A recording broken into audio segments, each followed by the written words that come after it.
We don't know how to line the chairs when we turn around. There's some hard of seeing and hearing.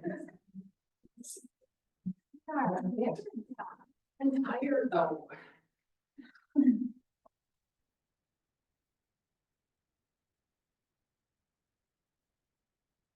Christina said she's gonna join via Zoom, Is she? Okay. so yes. Then I don't know about, Deb's in Europe. I saw her on an airplane.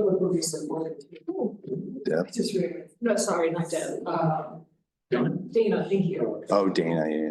just like, You saw her on an airplane? yeah, I was going to Denver and she was headed to London. Really? Oh, she started. I saw her in Montreal at the airport, I mean, or actually on the airplane. Funny how many people I bring. Yeah, You know, you do yes. in this big metropolis.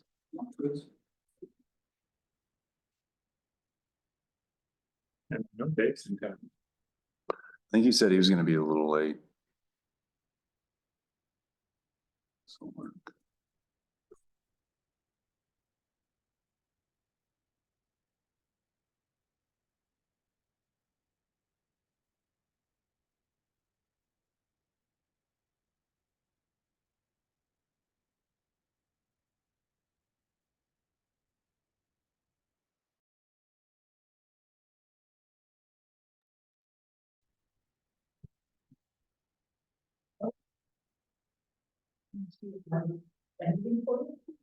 Or, To the, no, to the. oh, to the right. Behind it. You want us to like sit in a You circle? can sit all. Yeah, yeah. And I've got my bald spot covered. I don't, I'm not a big fan of people sitting behind me. Well, we can probably go ahead and get started. I don't know, Dave will probably be here late. I don't think Joyce is gonna make it tonight. And then you said Dana's on a plane or at least out of town. And then you said Christina gonna join remotely eventually, but, Yeah, one bar on the Ridgway free Wi-Fi. Better than me, I've got zero bar. I'm gonna join by my phone. Is there a better one? Private ads? yeah, they work, you have to have the password for those. I don't have them offhand, but, I don't know if one of you want to call the meeting to order and we can get started. And, there seems to be a lot of interest for some reason in the meeting today, so we can maybe have them speak. Call the meeting to order, I guess.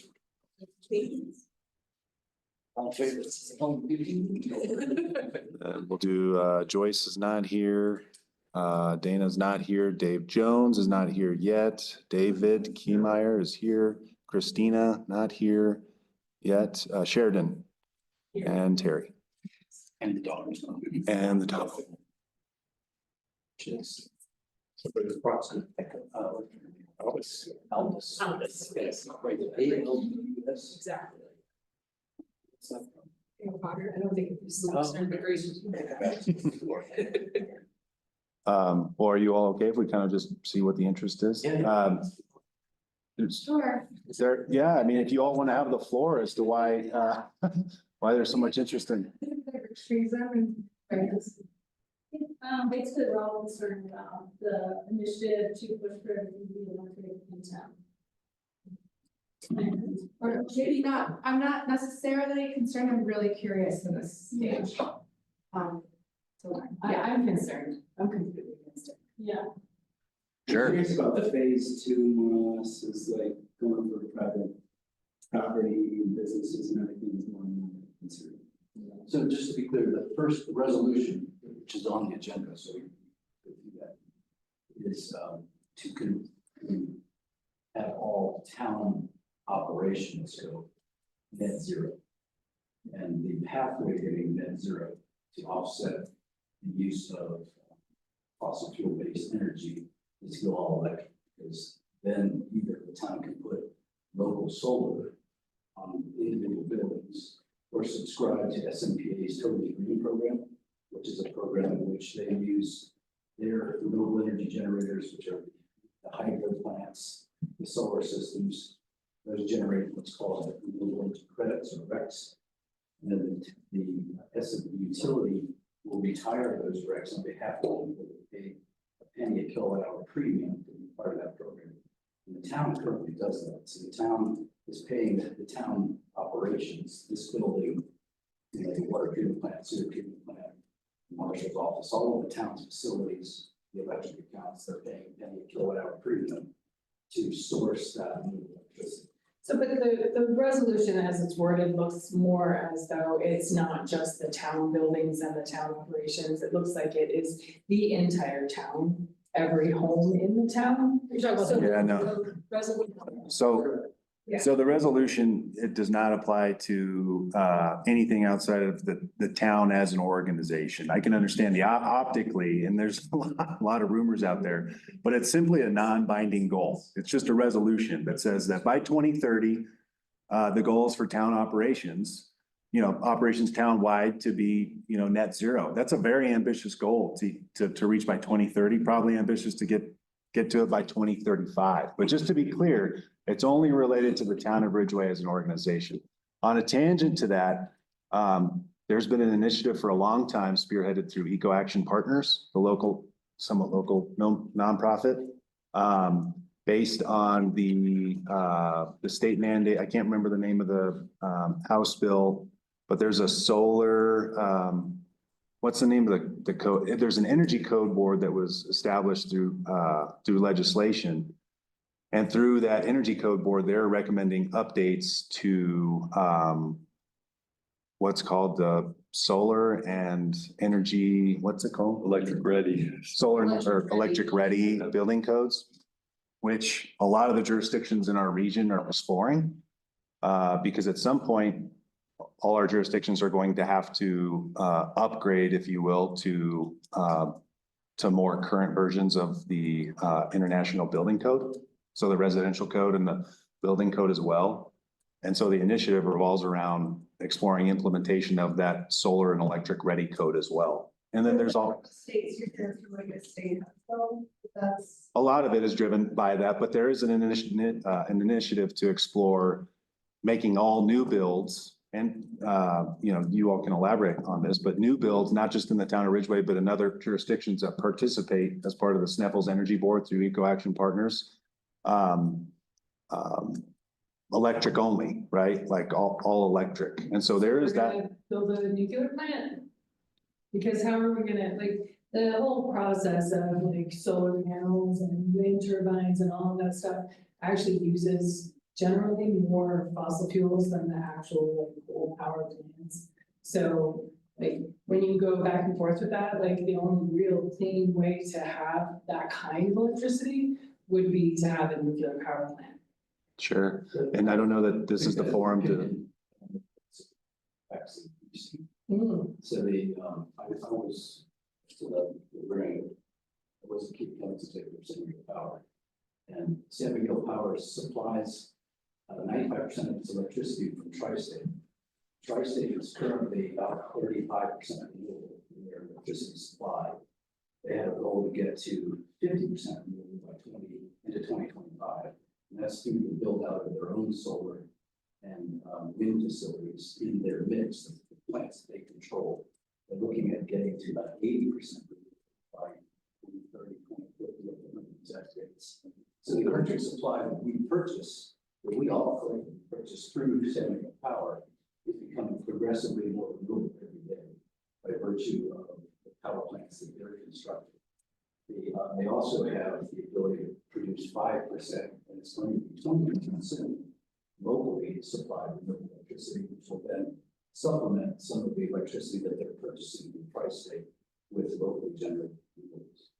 What about the increase of energy with all of this? So let's say Ridgway, everything's electric, I mean, that's, I mean, Well, almost everyone has natural gas predominantly. Let's be clear, this doesn't affect anybody that already has natural gas. It's only for new construction and for remodels. So that the new code would require that in the interim, that new builds have to be all electric ready, solar ready, and that you have to build new construction to allow that to happen. There's a amendment that's going to look at by 2030 or some future date, we would convert that to any new build has to be all electric, meaning that a new build, a new house, a new subdivision. By the way, all of the new construction that you see is already all electric. This project across the street, the weather one, they already on their own by being required to went all electric because it's becoming less expensive to do that. Less expensive. Well, and also for my part, I'm all for whoever wants to build, doing that, if that's what seems like cost effective. I am concerned with anything that's a, like, requirement that eliminates, like, personal decision in that choice, and it is a concern for me, so I do currently own, I also do both. So, I'm looking at, limitations, regulations. It's a concern to see these kind of things, so I'm trying to understand to some extent, so it sounds like some of this is house, like, state house bills that are So- pushing the building code, the UBI to Correct. pushing us to meet current universal building code. And then there's also on top of that, it sounds like a push from eco-action partners to maybe do things about the beyond or something else beyond that. So just, let me, if I can just jump in. So just to back up, this is, just to make sure we're all on the same page, this is the Ridgway Sustainability Advisory Board, Yes. simply advisory to the Ridgway Town Council.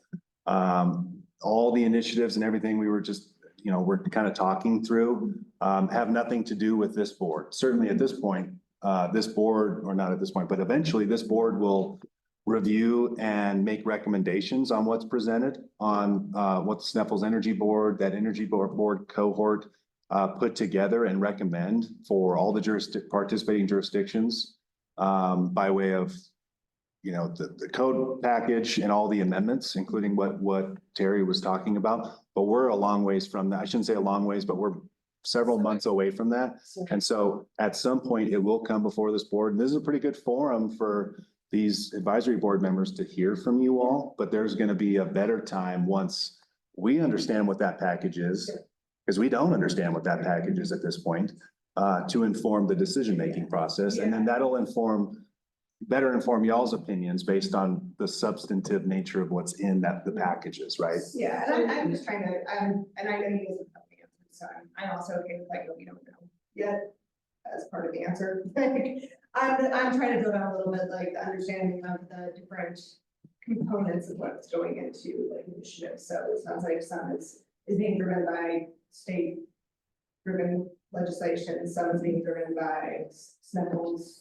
Sneffels Energy Board. Energy Board, and some different components. And so some of those things, I would say, like obviously state legislation would be a requirement, like there's really no maneuvering out of that. We're talking very generally here, but we can get you more specifics if you'd like. We can send you the House bill, which established this energy code board to make to review everything and kind of further the process. But to be clear, and Terry can talk to this since he's a member of the town council, the town has some very ambitious goals in the realm of sustainability and climate action plan, which is why this advisory board exists. Yeah. And so certainly the town has a part in being having representation on that initiative and exploring this further, right? Terry, I don't know if you want to talk to that, Terry, but there's certainly goals in place. Yeah. So procedurally, what's on your agenda today is to look at this, review it, either pass it or not, and then it would go to the town council for review.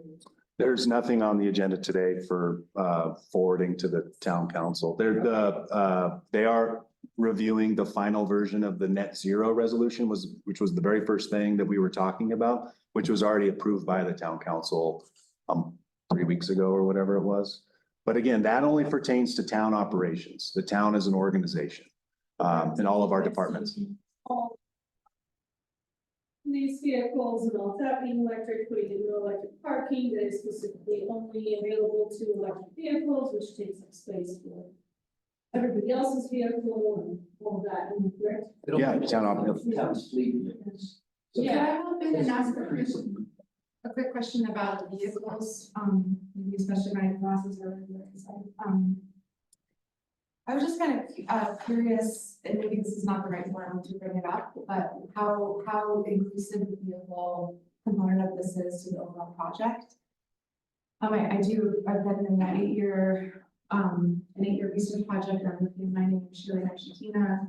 I'm involved kind of extensively with what was the White House Ecological Justice Council.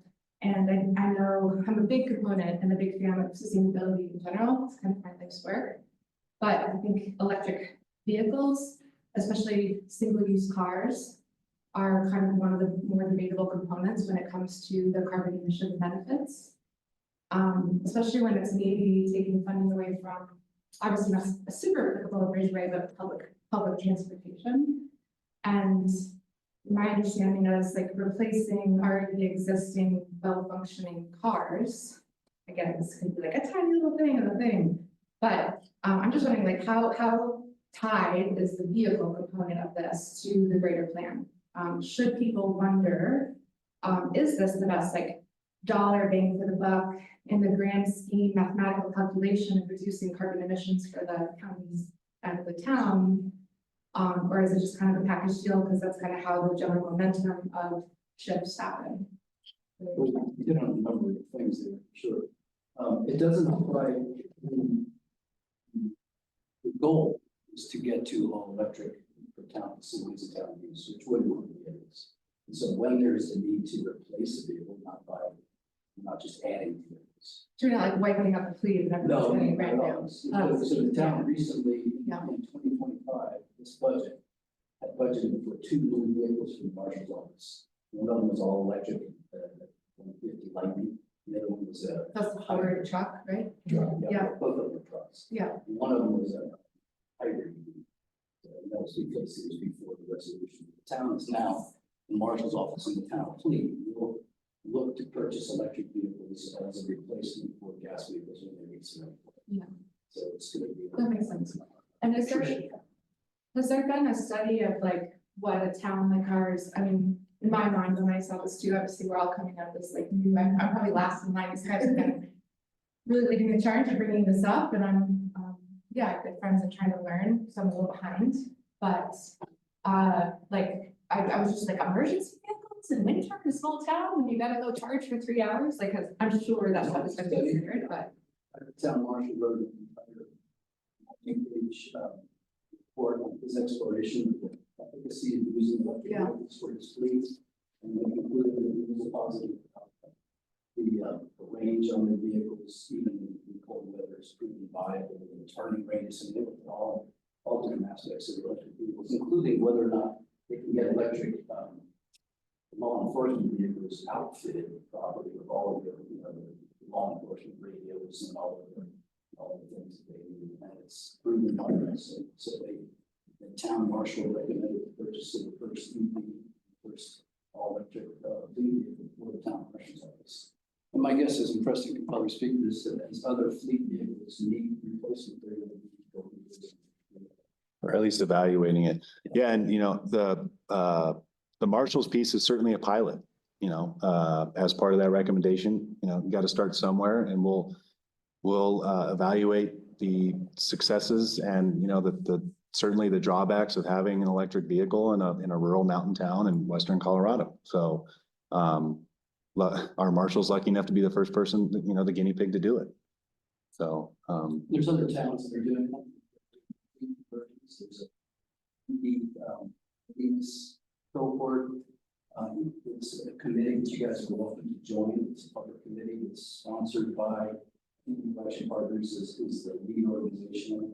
They have meetings regularly. They're looking at how to look at conversion to fleet vehicles. No mandates or anything for average consumers. This is just for the town fleet vehicles. For the town of Telluride Mountain Village. Yeah. The 3 county regions, San Juan County, San Diego County, and Ridgway County, all members of the Snuggles Energy Board, which you're welcome to participate in. And they go through subcommittees, this EV readiness committee that comes out of that. Cool. And then I guess just like my last follow-up question, would like, it seems like this whole movement is very much about electrification. Is that a part of a greater, like, I mean, of course, you're in the sustainability board, you're looking at like carbon emissions as a grand scope. So, food coming into the region, investing in local food or greenhouses as a significant greenhouse gas emission approach and like how does that weigh with, you know, EVs, or is it just because this electrification program is kind of a part of the package like that? And again, I'm sorry, I haven't attended these meetings before and I'm. No, that's a great Already, so the town. Yeah. The town has adopted the climate action plan, regional climate action plan. which is- It's called the Uray County and San Miguel County Regional Climate Action Plan. Okay. So I think that's probably one of the, I'm sorry to interrupt, it's like a big piece of the puzzle, and it's gonna talk to all the elements that you were just referring to. Buildings, the energy use of buildings is 45% of our local greenhouse gas emissions. Transportation is another element, food is another element. So the climate action plan, which is accessible on the town's website, so you can access it there. You can go to Eco Action Partners or the Snow Energy Board websites and the climate action plan is part of that. In that climate action plan, there's an appendix with specific things that are specific to the town of Ridgway that we as a town have adopted as goals to be achieved. There's actually 3 guiding documents that the Sustainability Advisory Board works towards. One is the town's master plan, the other is the annual strategic plan, and the third is the climate action plan. So all 3 of those plans provide input to what we then, as a committee, which again, you're all welcome to join. So, we're using these guiding documents to help guide the advice that we then give the town council, and the town council will vote on. In the resolution that we had, town voted to approve that resolution, which again is a goal. And it was a 6-to-1 vote. So there was one dissent. So it wasn't unanimous. Most things that happen in town council, in my experience in 6 years and beyond, most things are unanimous. So there was one dissent. But it was adopted as a goal. And so we're going to be reviewing that again tonight. And we needed to change one piece of the wording in there to make it so that it didn't just focus on natural gas, it focused on anything that's fossil fuels. So we don't want to have the town use heating or propane or fossil fuel as part of this resolution to achieve net zero. Because net zero is really only achievable if you go all electric, because the electric supply can become renewable, whereas any use of fossil fuel by itself, immediately fossil fuels that produce greenhouse gas emissions. With the electric supply, every day gets cleaner. So that's the impetus behind the all electric, is to find a mechanism to get to the net zero. Oh, yeah, thank you. But we hear what you're saying and we appreciate you guys coming to this meeting and voicing your concerns. Sounds like we should have gone 3 weeks ago. Yeah, we're all kind of, It's just that that's not like people that are actually being affected by it are not getting a voice in that. It's just, you know, 7 people that decide for everybody. So the agenda is proposed 3 weeks ahead of the town meeting, so the agenda is public. Yeah. Invite the public to come and speak up. Yeah. So I understand, so your concern is with the town going net zero in its operations? Yeah. Or, Well, I The guess, community. well, I guess you But can yes. discuss it individually. and how so, what are your concerns? So as a financial standpoint, grants typically cover, or the solar grant covers what, 1/8 of the cost? And how is that gonna be offset for the taxpayer? Sure, I understand what you're saying. Because of, well, where do these funds come from that need to be changed in order for this to be? Good question. So for the towns, the net zero goal of the town, the process that we're going to work through today is produce a roadmap to achieve that by 2030. It's again a very aggressive goal. It mostly involves us doing inventory of all town appliances that use energy, any form of energy. And then when they are reaching their end of life, they will be replaced with more electric with gas stations. So we're not spending money that wouldn't normally be spent. We'll be evaluating the cost effectiveness of that. If an electric replacement is significantly more expensive than a gas replacement, then that would be considered. So this doesn't exist, there are things that are gas powered and they're just isn't an electric alternative.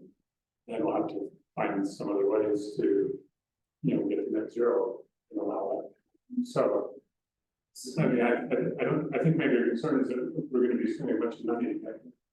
And we will be spending money, but we would be spending money anyway to replace the fossil fuel consuming appliances, devices, making equipment.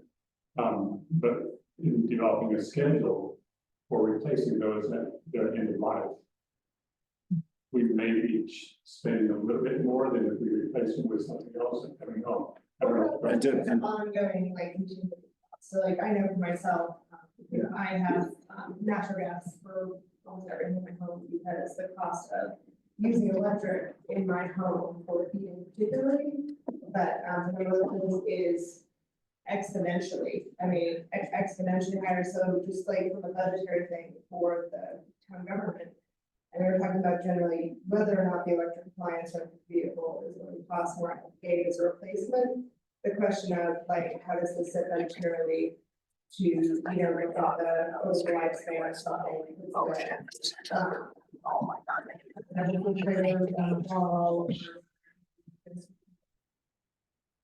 Switching over to these kind of things of that nature, I don't know, just from this standpoint, I don't know what all the town would need to be so sure, it's already running electric, but I know for me, it seems like it's for one home. You know, hundreds of dollar difference a month. You're talking about like the financial burden that's. Yeah, the budgetary, like financial, well, yeah, I mean, just across the board, like, you know, so I work for the treasurer's office, so, you know, everything we pay for property tax is from different authorities creating mills. And the mill is based on the town budget, so the town budget has to be increased by some amount to accommodate the expense of running everything on electric versus natural gas.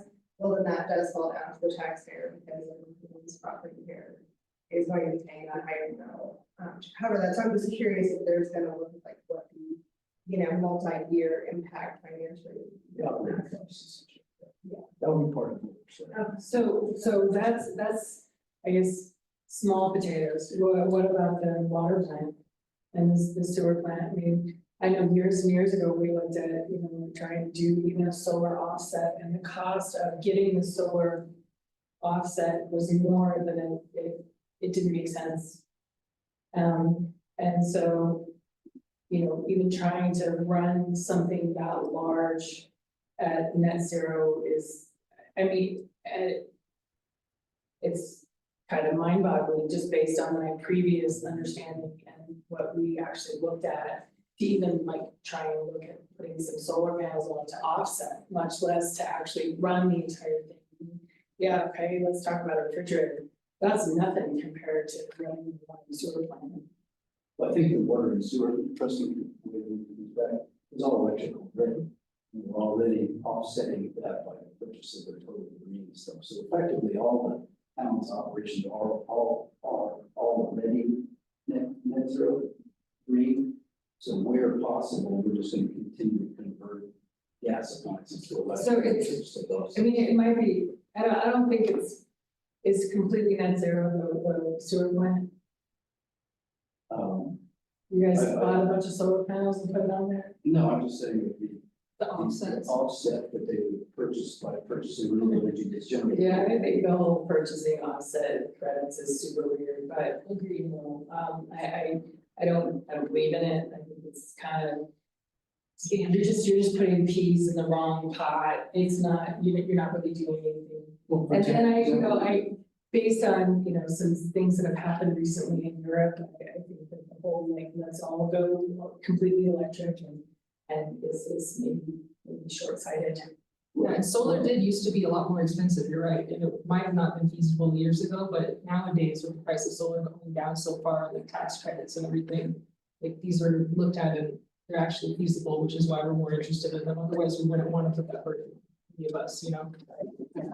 Statistics about the majority of all new power plant buildings in the States are renewable. It's cheap. It's expensive. Basis.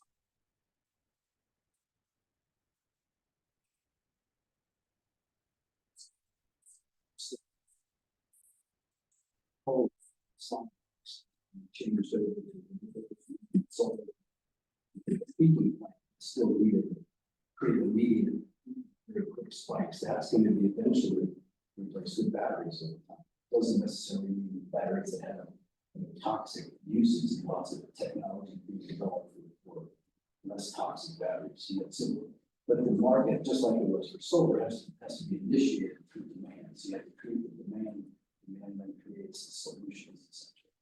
So it's the same occurred when, people that that used to light the whalers were pretty pissed when we started using electricity. Right? The barriers that used to do horse and buggies, a lot of them lost their jobs when they switched over to gasoline. So there's a constant transition in technology because it takes time for those transitions to manifest themselves in the way that's cost. So one thing I wanted to jump in and say, I was gonna say it earlier and not sure where the conversation went, but that goal does not commit the town to expending any funds. It's simply a goal and it'll be subject to annual appropriation. So this advisory board will make recommendations going forward with a net zero roadmap. And it'll be subject to town council review and discretion during the annual budget process each year. When the budget cycle runs from give or take mid to late September through the beginning of December. And so I just want to be clear, it's simply a goal, a very ambitious goal at that, but no funds have been committed to making any item or any of the tenets of that resolution move forward at this point. It'll be subject to annual appropriation. So how come this is voted in, we keep discussing about this is still in research, this is still in research, and this many answers, but it's approved? So that's a good question.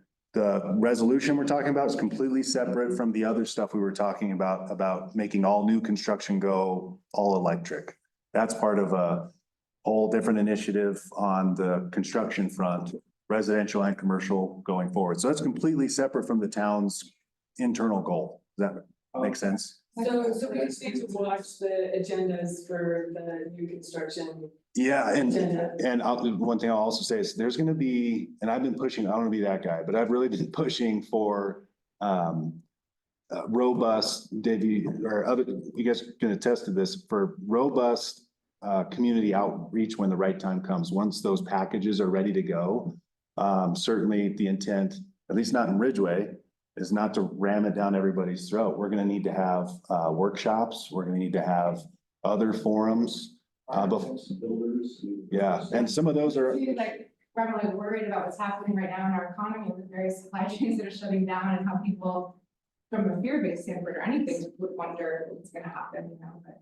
there's some initial workshops scheduled later this month and into June. But beyond that, there'll be other forums, not quite, in my head, I have, not just, well, there'll be work sessions here with this advisory board. There might be bigger forums with kind of on a regional standpoint, since there's so many jurisdictions involved. And then you have this, Eco Action Partners at that and a lot of subject matter experts on that team. And then ultimately it'll be up to the governing bodies of each jurisdiction. In this case, the Ridgway Town Council when the right time comes. But we're a long way off from that. Okay. Okay, that's good to know. Yeah, if you guys, kind of knowing that they're coming in this like community interest, concern, all that, right? Yeah, it would be great to put that out there as much as you can when those are open and that they're like when they're happening. So notice, I think there's plenty of people who would, regardless of what they feel about it, I think, it's these are big moves for a town. Mhm. And I think public participation is. We just have to get Go back to the reliability of a source like lithium is like a little bit guaranteed in these moments. I mean, I think it was back in 2019 or something when the government used the Home Security Act to put a policy in place that allowed us to meddle with other countries' politics in order to have rights to rare earth minerals, which, depending on what you believe, might have allowed us to interfere with the Bolivian government's takeover in order to secure access to lithium. So that's kind of well and good legislation. It's happening in Ukraine right now. And I think for the most part, I feel comfortable even like, lithium batteries, and we haven't hit that point yet, but I'm also, not entirely sure. I have a lot of doubts all the time. So I'm not sure at what stage in this moment that we're all in, looking at a sustainable future, having wanted this for a long time myself too, but having questions like, how do we come together? How do we bring voices to the table? How do we ask hard questions? Or, but the woman who walked me down the aisle at my wedding is Governor Newsom's climate advisor. She helped with the electric car mandate in California. And I'm like in Chile and Argentina studying lithium mining, and we're very close friends. And she's like, Taylor, like, you don't understand how hard it is to move things forward in that kind of political sense, whether that's in a state level or a town level. And so I started pointing out things have to happen to vote. You can't just belabor forever. But yeah, this time feels like particularly interesting. So yeah, thanks for letting us come and ask questions. And Yeah. even if it's not on the agenda at the town meetings that they have, you should just come, just the first part is open, just Yeah. public comment, and just I've tell been, them. yeah, That's a I've been great rallying, point. I saw that beacon for this first time, so. Yeah. Which is kind of up to us to go. I guess. Yeah, on us. Yeah. So on a side note, just out of curiosity, is it state required for the town to adopt the newest building code? Because it seems like in the past, we've been often quite a few years behind and then jumped ahead to a different code, and it seems like it's the purview of the town to decide whether or not they're going to adopt the most current code or not. Is that correct?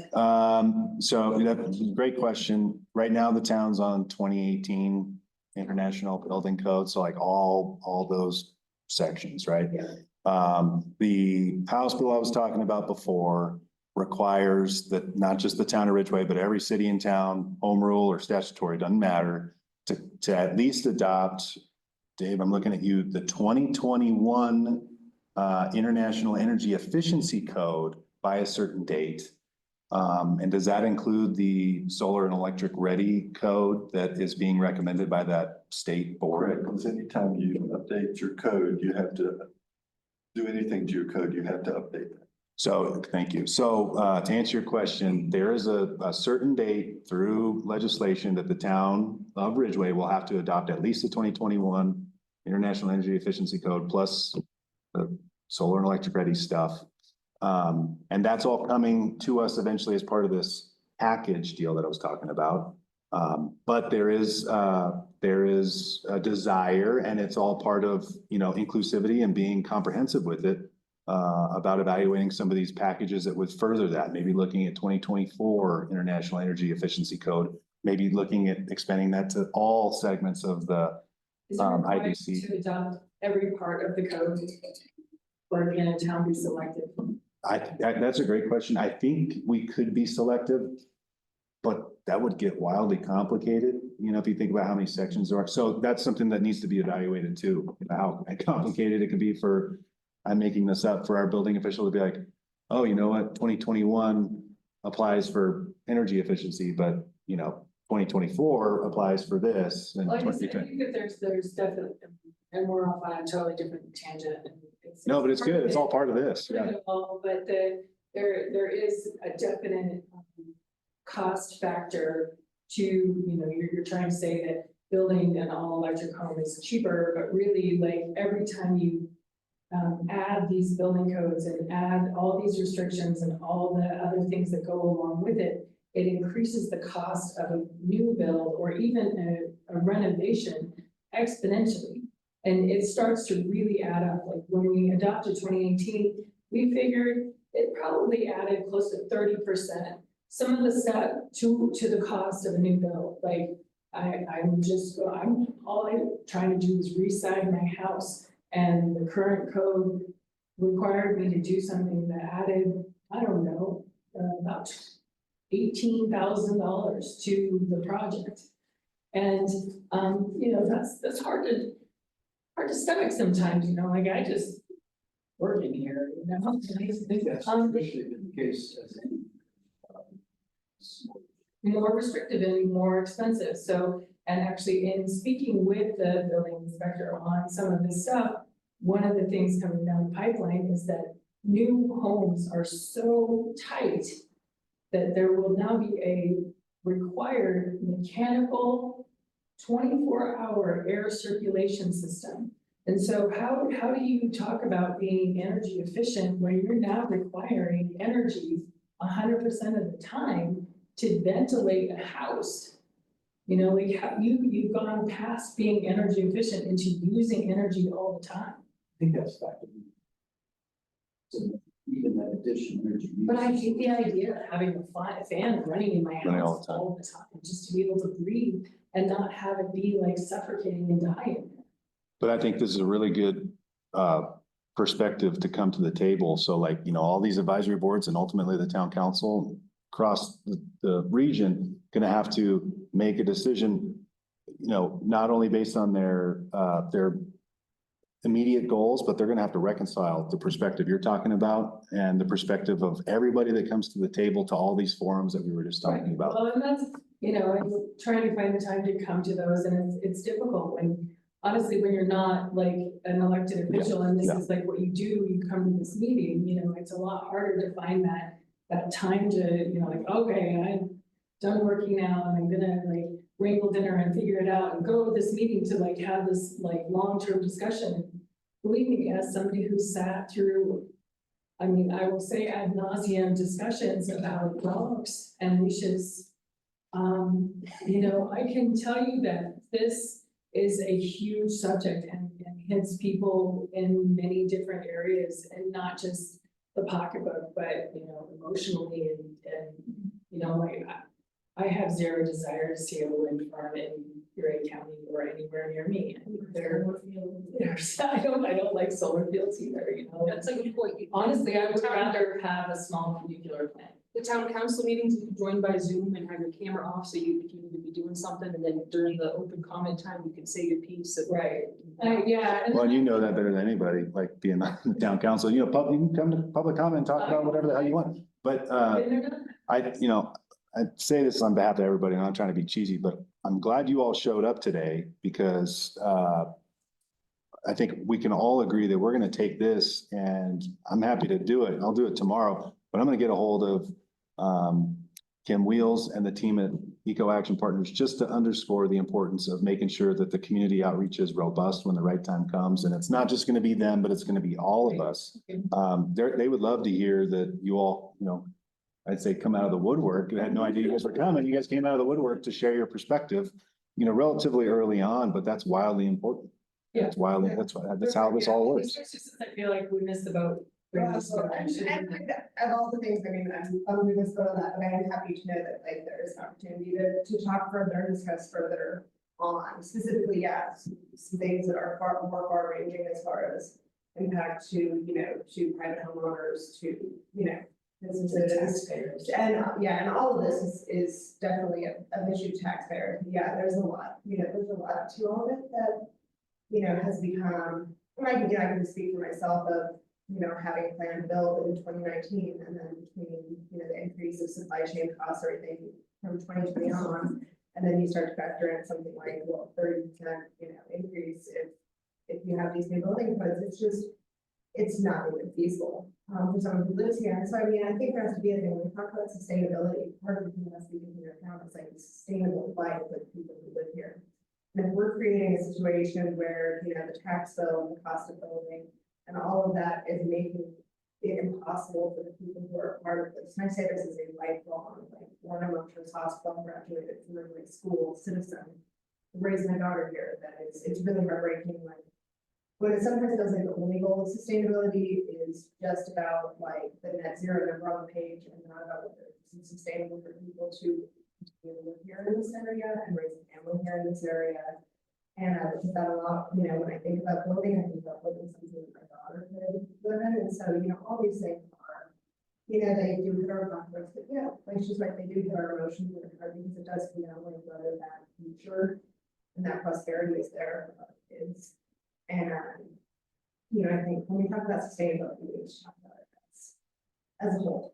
Well, and on the global basis too, we were all suffering the effects of the global aspect of sustainability, right? Wildfires and droughts and extreme flooding, our water system got knocked out. Oh, I know, I live right next to Port Creek, so. No, but that's a good point. It does make it more expensive, and Yeah. I feel that too. I work at a nonprofit. I make dirt money, and it's expensive to live here. It's tough, and it gets tougher every year, and so when, when we just talk about doing all these things, like, if the cost of hitting that zero means that none of us can afford to be here anymore, I don't know that that's like, that's a win. So I'm not saying like, no progress, but I'm always saying like, you're not looking at the whole picture and not seeing the forest for the trees, and I think like, so I'd be happy to say more about that when the time comes and the meeting's correct, but. So I feel like you're sharing that. Yeah, this is great. It really is, everything you guys are saying is super helpful. All right, well, I think we're probably. We can let you guys actually talk. You're welcome to stay. You're open to the public.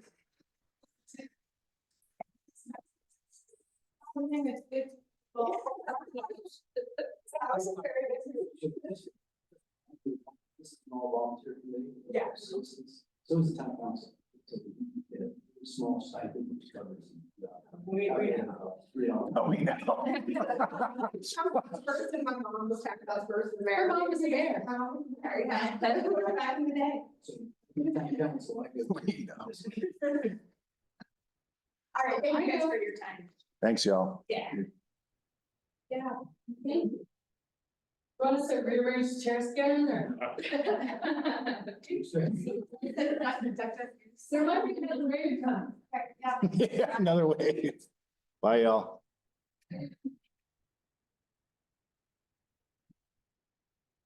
All right.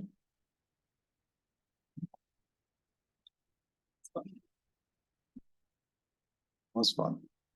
Definitely want to make sure we get our materials together for the costs of like building electric and maintaining electric and the cost comparisons of putting a heat pump and. Yeah, for That would space be forward. very useful Yeah. for a lot of people who are That's a concerned good point. about retrofitting. And bringing real data to the table. I mean, some Yeah. of the Figures they're throwing out there. Substantiate. It's a really good point. Yeah, Well, that's the point. That's what we're doing, is make sure that we put out the figures that are substantiated with construction costs. I mean, And I would- SPA went through this when we decided to purchase our first electric vehicle, which was a Tesla, which I just drove in today to Rico. The cost of ownership of that is like half the cost of ownership over the lifetime of the vehicle. Not only just in gas versus electricity, but in lack of maintenance. So it's much less expensive to have an electric vehicle than instead of a gas vehicle. So they probably have never heard of that. They Yes, don't want to hear it, honestly. yeah, exactly. Well, no, you better be careful about that, but fair, a lot of people don't, but then, others might be a little more flexible and amenable. But what I was gonna say is, and it's easier said than done, is a lot of this information is overload and can get convoluted or complicated very quick. So presenting it in a way that makes it easy to understand so that I'm not the sharpest tool in the shed. Sometimes I get confused and I'm like, all right, so that's important too. right. And they have a good point that, I mean, if you build a new construction, we know that all electric versus not is pretty comparable in price. But if you're retrofitting, all electric is more expensive, all right? So when we're replacing a gas furnace with a heat pump, the heat pump is more expensive. They'll be comparable in operation. And I've talked to some of you about, can we get grants? Can we get other money to help, offset some of those costs so that those complaining folks, concerned folks, can't really say, well, this is costing me, this is costing the taxpayer because we can come up with those other funds. So Well, that's it's an something we need interesting to look at. dilemma. For example, with the heat pumps, there's a federal incentive, a state incentive, and a local SPA incentive available, but those incentives come from tax dollars. So it's kind of a circular. Yeah, and we don't, but even with those incentives, it is more expensive initially to do. Initially, yeah. Initially, it is. And, we live in And this, based on today's prices. Right. Which are constantly coming down. and this is, I try not to express my opinion a whole lot. We live in a society where having to go through the effort to apply for that local SMPA rebate for the state dollars and for federal dollars doesn't sound that appealing. So people just opt an easy route. That's an opinion of mine. So trying to navigate and combat that is a challenge. But I think it's also important to keep sight of what the goal is intended to do. I mean, if we continue to burn fossil fuels in this valley, on cold days in the winter, you won't be able to see across the highway because the brown clouds are over the road. I know. Fossil fuel I'm glad you emissions. said that. They forget, I wanted to say that, but I thought it was too much. But there are trade-offs, the forest and the trees, which is an interesting comment, because, the way the climate's going now, the trees are all gonna burn down, we have a massive catch-up to do in order to repair the damage of, we've been this is the stump speech, we've been drinking on fossil fuels for years because it was the least expensive way to go. Right. And now we're having to come cold turkey off of that. And that's a painful process, and compared to an alcoholic, that's to go cold turkey. But that's your example of the, horse and buggy and, The whalers were really. That's so right. true, though. It's They were mad. it's always going to hurt to move to a new technology until it doesn't move. And the lithium issue is an issue. It really You're is. gonna be putting in a lithium battery thing, powers the whole town. They're gonna love the backup power. Some people who complain about the lithium, that's today's technology. And unfortunately, 114 people just got laid off, fired from the National Renewable Energy Lab today. Oh, But they're doing research on future battery technologies that don't require rare earth minerals. So there's this big global perspective. I think, I think what's interesting and appropriate in our resolution is the opening line in the therefores, which is the town pledges to address climate change at the speed and scale that it demands by committing to achieve net zero goal, blah, blah, blah. But I think that gets lost on a lot of people because they're so myopically focused on their particular thing. It's the me economy, it's the me generation, especially the early generation. It's all about the me. Which is understandable when you're having a hard time just Sure. making. that's true. Especially in an expensive town. Yeah. So since we're on the resolution, so a couple things real quick. I have to leave at 6:15. My apologies, but I think you guys can deal without me. And then if someone could just turn this off when the meeting's over, that'd be great. Shut everything and unplug everything. You mentioned the net zero resolution. It's up here. It was adopted by the town council with I'd say minor, but I thought it was a really good substantive type modification to was it number 4? And number 4 now reads, housing projects that receive financial investment from the town, including but not limited to tax and fee waivers, shall be all electric and shall not include natural gas service or another fossil fuel source, or any appliances or equipment which use natural gas or rely upon another fossil fuel source. No, I thought that was well worded. Yeah, and I know y'all were at the meeting, so thanks for being there to support it. So, And it was an oversight to begin with. I'm catching that myself and forgetting that. Jake brought it. So, yeah, no, that was great. That was great. And So, part of the reason for that is something that we may end up having to deal with in the future is pushback from the natural gas companies. Oh, good It point. could be legal pushback. So this being a goal won't stimulate that or trigger that. But when we go with the all electric requirement, that may force legal issues, which there's precedent. So town of Gunnison and other towns in California have had to deal with that legal pushback and have succeeded through it. And Bruno. Yeah, that was good. I updated the website, so this is one of the things that the Ridgway is doing. It's bullet point number 1 that the town of Ridgway is doing, and thanks to that. So as I recall, the council basically instructed staff to make that change. Do we need to make a motion to approve this version? Or is it just?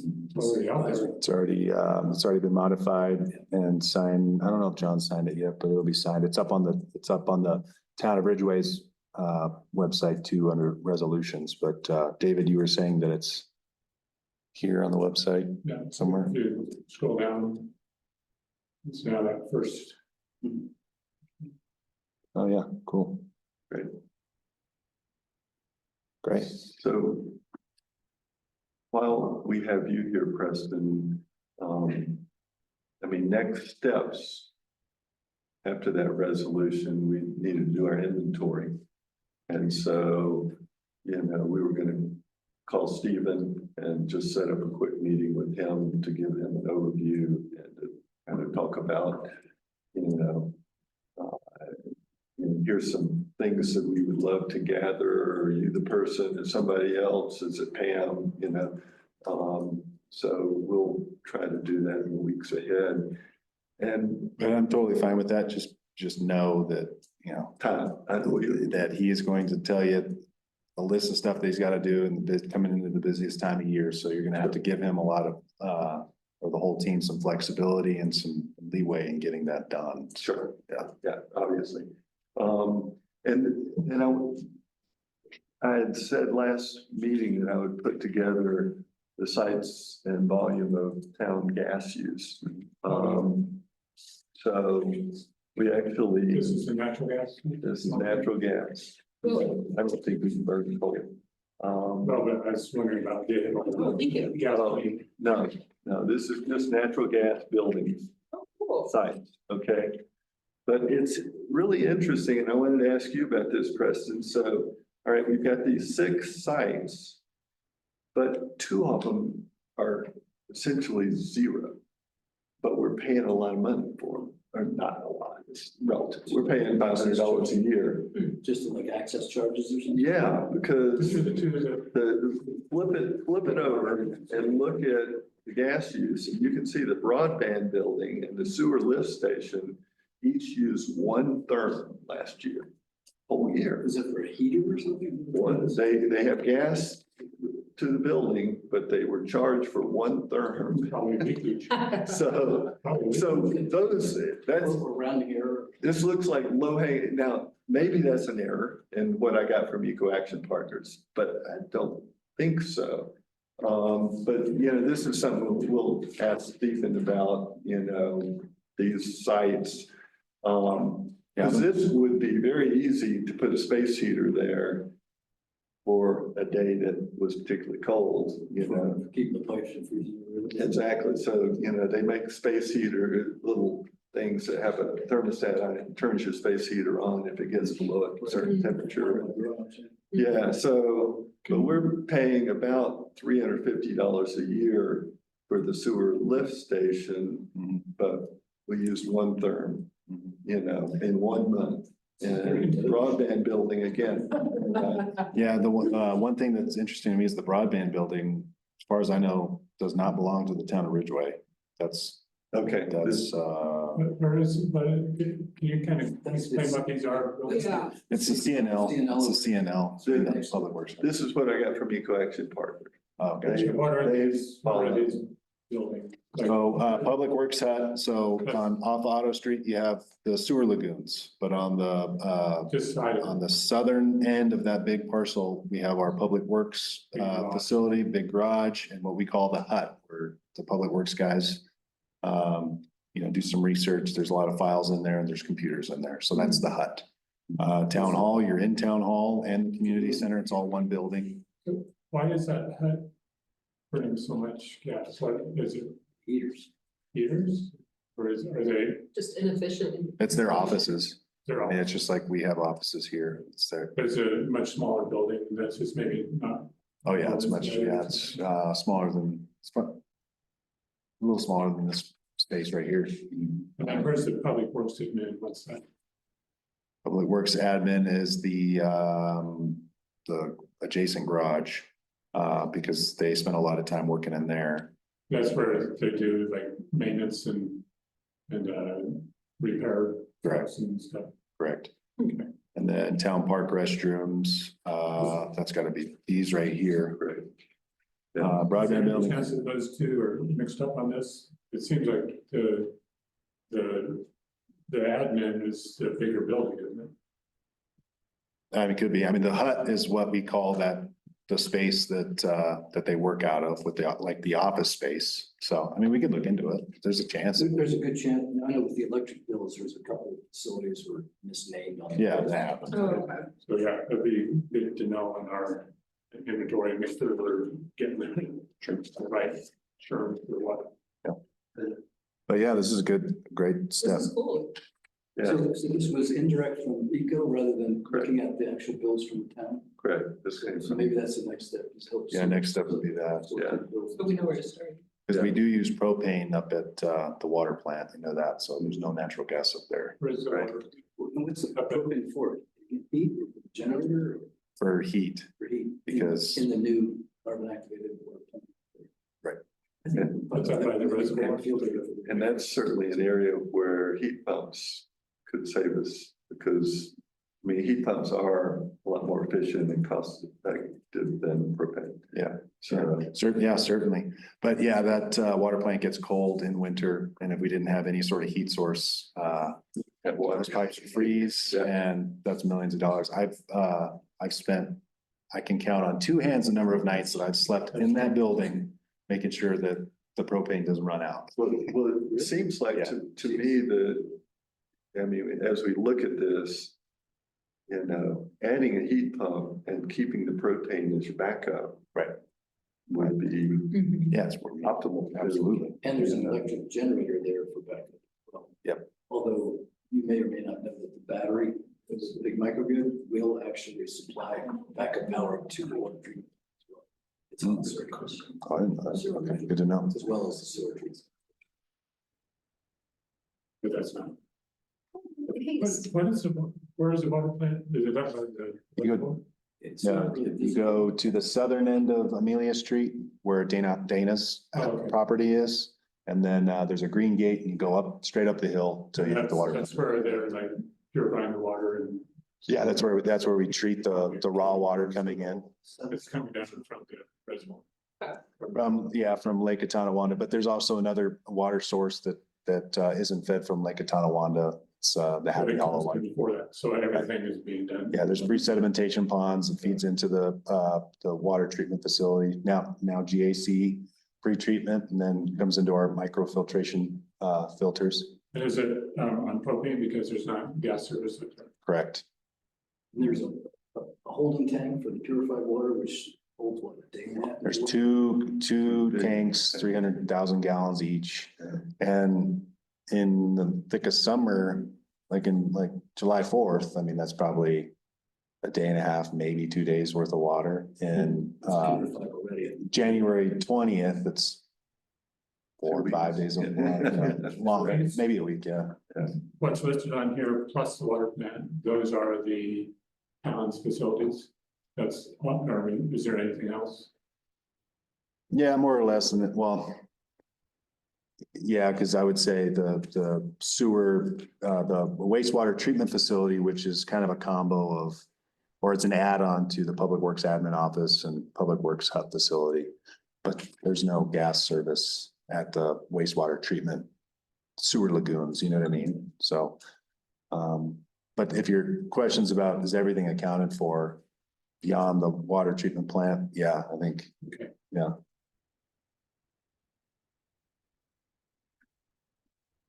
Great, so yeah, I appreciate the chance to, Yeah, if you, whenever the next step is in talking with, Black Hills, the broadband building, the CNL, I'd be surprised if we have an account for that, because that's Yeah. Clear Networks, I think. yeah, so, right, I was puzzled there too. Would Pam be the person to talk to about the bills? Yeah, Pam or Deb, yeah, one of them, yeah, Okay, that'd be great. all right. And then, well, someone asked a question about,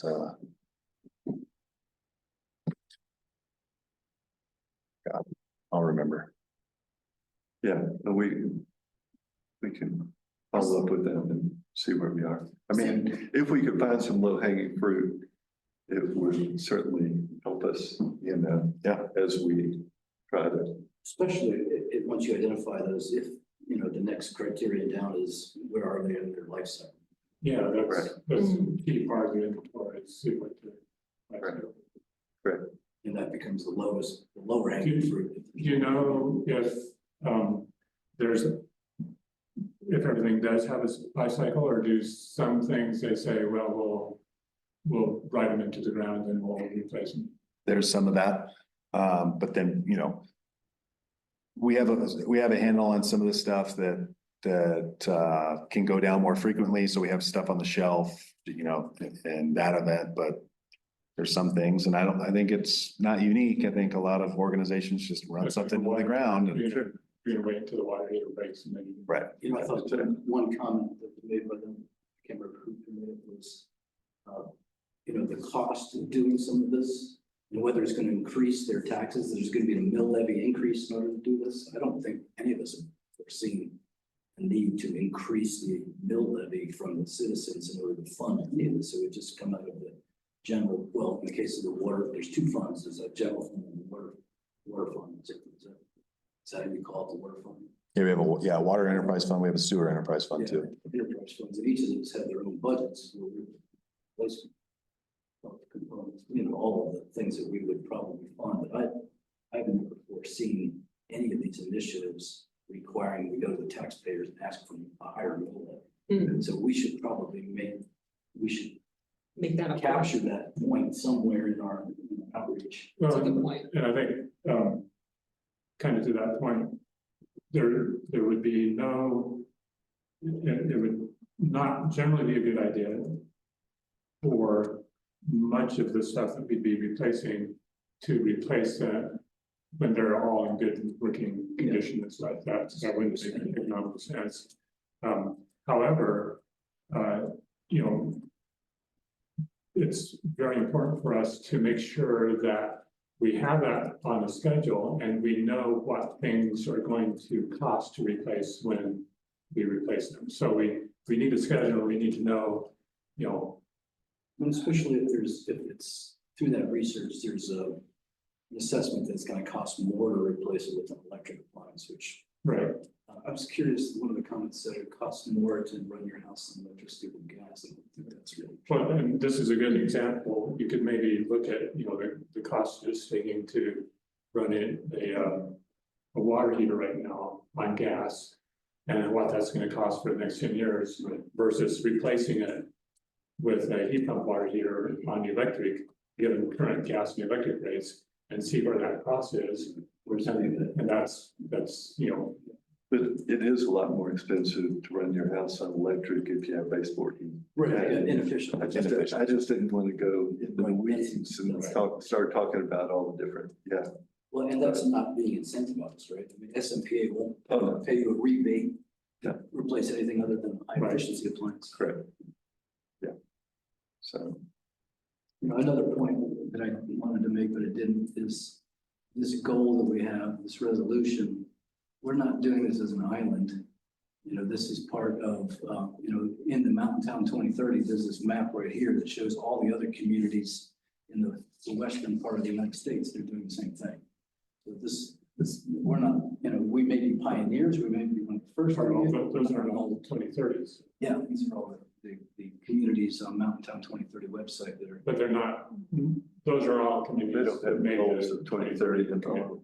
Well, they're in line to do so, so they're either committing to it or they're in the process of. Can you forward that to us, Chair? Yeah, this is the town website. We're featured in this website in a number of places. Like right This here, is Mountain Town. Mountain Town 2030, they have a blurb on us. They show us as one of the founding members now. We're mentioned in detail. Here we are listed as one of the founding communities in 3 or 4 places on their website now. But they show the list of the communities that are engaging as we have towards the same goal. But I did get confirmation from them that we're probably one of the first ones to formalize the resolution. They've mentioned that on their website. What? That's so cool. Wow. They even sent out a press release congratulating us. Dave, in your research, you found that there were 2 other communities. Correct, but, One was, what were the 2? what's the one on the? Oh, Eagle was one. Yeah, and Eagle did it for the town and all, the whole community, which makes no sense, and sure that we can do that too. They must not publish their meetings. Yeah, exactly. And then one was maybe in Utah, or Wyoming. Is it? I don't remember right now. I remember the number was so small that I didn't think it was gonna be something to talk about. Right. Also, Yeah. Christina said she appreciated the discussion from them and also our responses. She just texted me. She said she's on. Yeah, we should have got their names. I know, they look familiar. Well, Ellen Hunter was on this, far side and then, Trisha Oakland. Charlie or something. Yeah, and then the other two, I didn't catch them. One of her name, she said Taylor, she referenced herself. I do have to jump in about a minute. Any questions for me on this topic or anything else on the agenda? Do we go through the minutes with you here? Meeting or- Not, you don't have to with me here. I'll watch the recording tomorrow or whenever I get around to it. Should have approved this last meeting. Thank you. All in favor? But you're getting at us. All opposed? All right. So we need to keep this on, so your computer, you can leave. I'll just leave everything on. If you guys can just, shut the computer down and I'll go close that. Before you can leave, one quick question, is there anything? Thank we you need for to asking. Hear from you about the ribbon cutting ceremony is? You know, I'll let you guys talk about it, pinpoint whatever you'd like, and then I'll probably give you a call tomorrow or the next day or something, just to, well, and I'll watch the recording. If I have any concerns about what you all select to do, We know I'll what let you date guys it know. We need to set a date. Okay, we need to set a date. Okay. So where do you want your computer? Just leave it right here. Can we do that? Yeah, just leave it here and we'll be good. All right. Yeah, just thank you. Just shut it down, unplug, and we're good. So thank you. Yeah, there's logistics to figure out, but first things first, date, time, kind of that scope, and then other details Okay, can. so we'll try, in this meeting, we'll try and propose a couple of dates for the town. Yeah, and we'll want to check to make sure there's nothing, any other major events going on, stuff like that. So, sorry I have to jump y'all, but, Understand. I thought it was good that we got some interest today. Good perspective. That was, yeah. Thanks for handling most of that. Yeah. Very impressive. All right, thanks y'all. All right, thank you. Thanks, Preston. Thanks, Preston. Hey, what's a mill? Is it mill levy? You said? Yeah, Okay. so that's, the school has a mill levy, school district, the mill levy is the amount of tax as a proportion. And where the funds are dedicated to a specific thing, so the town has a mill levy for the tax we collect. We have a mill levy on a variety of things. I think the term comes from, it's usually thousands of, like your appraised value. Okay, that's helpful. Mill. Okay, thank you. Just to finish up on this Mountain 2030 thing, and I saw you had a link on your website. Just in the site, this is a list of all the communities that are committing, and there's only 8 that have gone as far as we have without necessarily the resolution. And there's a list of 20 or more, actually more than 20, that are in the process. So the reason I'm bringing that up is I think maybe on the website. Terry, I don't think they're not 8 that have gone as far as we have. It's hard to tell from here. It says committed communities. Yeah, when you look at some of those, their commitments are to 2050. Oh, okay. Well, I think we're probably in the lead then. That's the most committed community. I did say in the little blurb about us, about the 2020, I didn't want to say, one of the few communities or whatever, because I wasn't sure. I did say, and by doing this, we're setting an example to Ridgway businesses and residents and to other towns. Well, one of the suggestions I was going to make with websites, if you've been to the town website, for that matter, SMPA's website, which I'm familiar with, they have a scrolling banner that has like 5 or 6 things that just keep scrolling. When you first open up the website, draw your attention to other things that are in the website. Maybe we could think about having something like that, that one of them would be, SMPA is a bold leader. I thought about that too. 2030 communities, click here. I thought about that too, because that bulleted list kind of gets lost and it's now very long. Yeah. And so I'll look With at some photos or something that makes it attractive to one. I'm not sure how much capability I have with this website, but So here's the, no, Park City, Jackson, and Eagle are the three that are committed to 2030. And then the others are committed to 2050, which I consider nothing. This is from, That is for mountains, yeah. Chris, 2030 said that too. But. so along the lines of Mountain Town 2030, we have the upcoming summit. It's going to be in Breckenridge in October. Early October, the 7th and the 8th and 9th. The town, by virtue of becoming a founding member of Mountain Town 2030, got 3 invites, 3 paid registrations. Right now, it's John Clark, myself, maybe one other council member willing to go, but I suggest somebody besides me from the SLB. Think about it. Again? October 7th through the 9th. That's roughly that. I'll look up the specifics here in a minute. But I'd like to encourage more and more of you to also join the town will pay for the registration. We'll work on the lodging too, but we got 3 paid registrations as part of our $3,000 commitment to becoming a founding community, which there are, I think, 8. There's 11 founding communities now. We're one of them for this organization. And they're doing great things. They hold webinars every week. So I encourage you guys to get on their mailing list. I think you are. Yeah, but I can't keep up with that. If one of you guys, we kind of divided and conquered, I'm doing the SED and the Rebel. Yeah, That's true. You're doing a lot of that. But if one of you guys want to take on the Mountain Town 2030 and get. Yeah, I've been added to their, I get the emails, so I'll take a look at it. I won't commit to necessarily going to the conference, but it did occur to me that now that we've made this commitment, we ought to be leaning on whoever around town that can help us through this process. I don't know, what tools and advice and resources they have to help us navigate this process, but we ought to see what they have. The 2 that I've been to, the first one, the keynote speaker was the president of Patagonia. Gave a phenomenal talk. It was just really inspiring to see what Patagonia is doing to reach their net zero goals and how they're working with their international textile suppliers in very, very depressed areas around the world, like Pakistan, places, and how they're managing to get these facilities to be net zero. And then last, I'm trying to think of the keynote speaker. Oh, the last one, that book that we handed out, that she was the keynote speaker. Oh, really? Yeah. Oh, that's cool.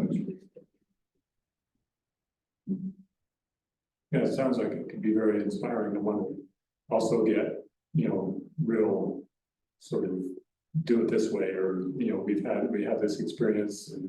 I don't think that exists, but This one does. we'll say, no, I think we're on the cutting edge.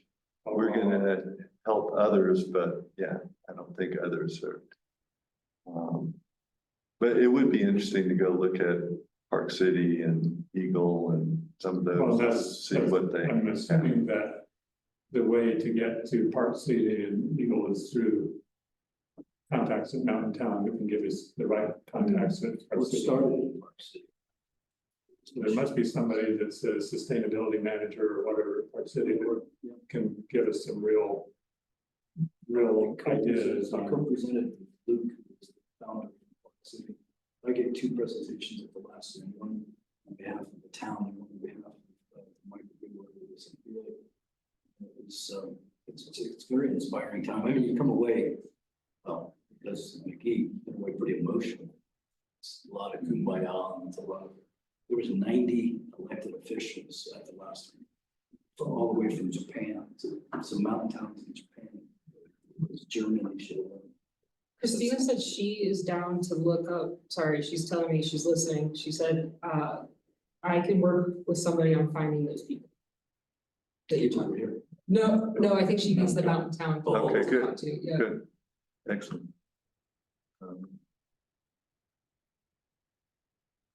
Thanks, Christine. Thanks, Christina. Yeah, We can. Hear us, but. Yeah, no problem. I'm super interested in this and I'm catching up, but I would love to be more involved.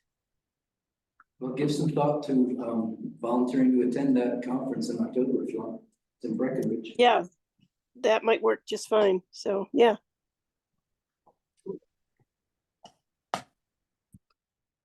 The last one they had, all of the food was locally sourced on table food.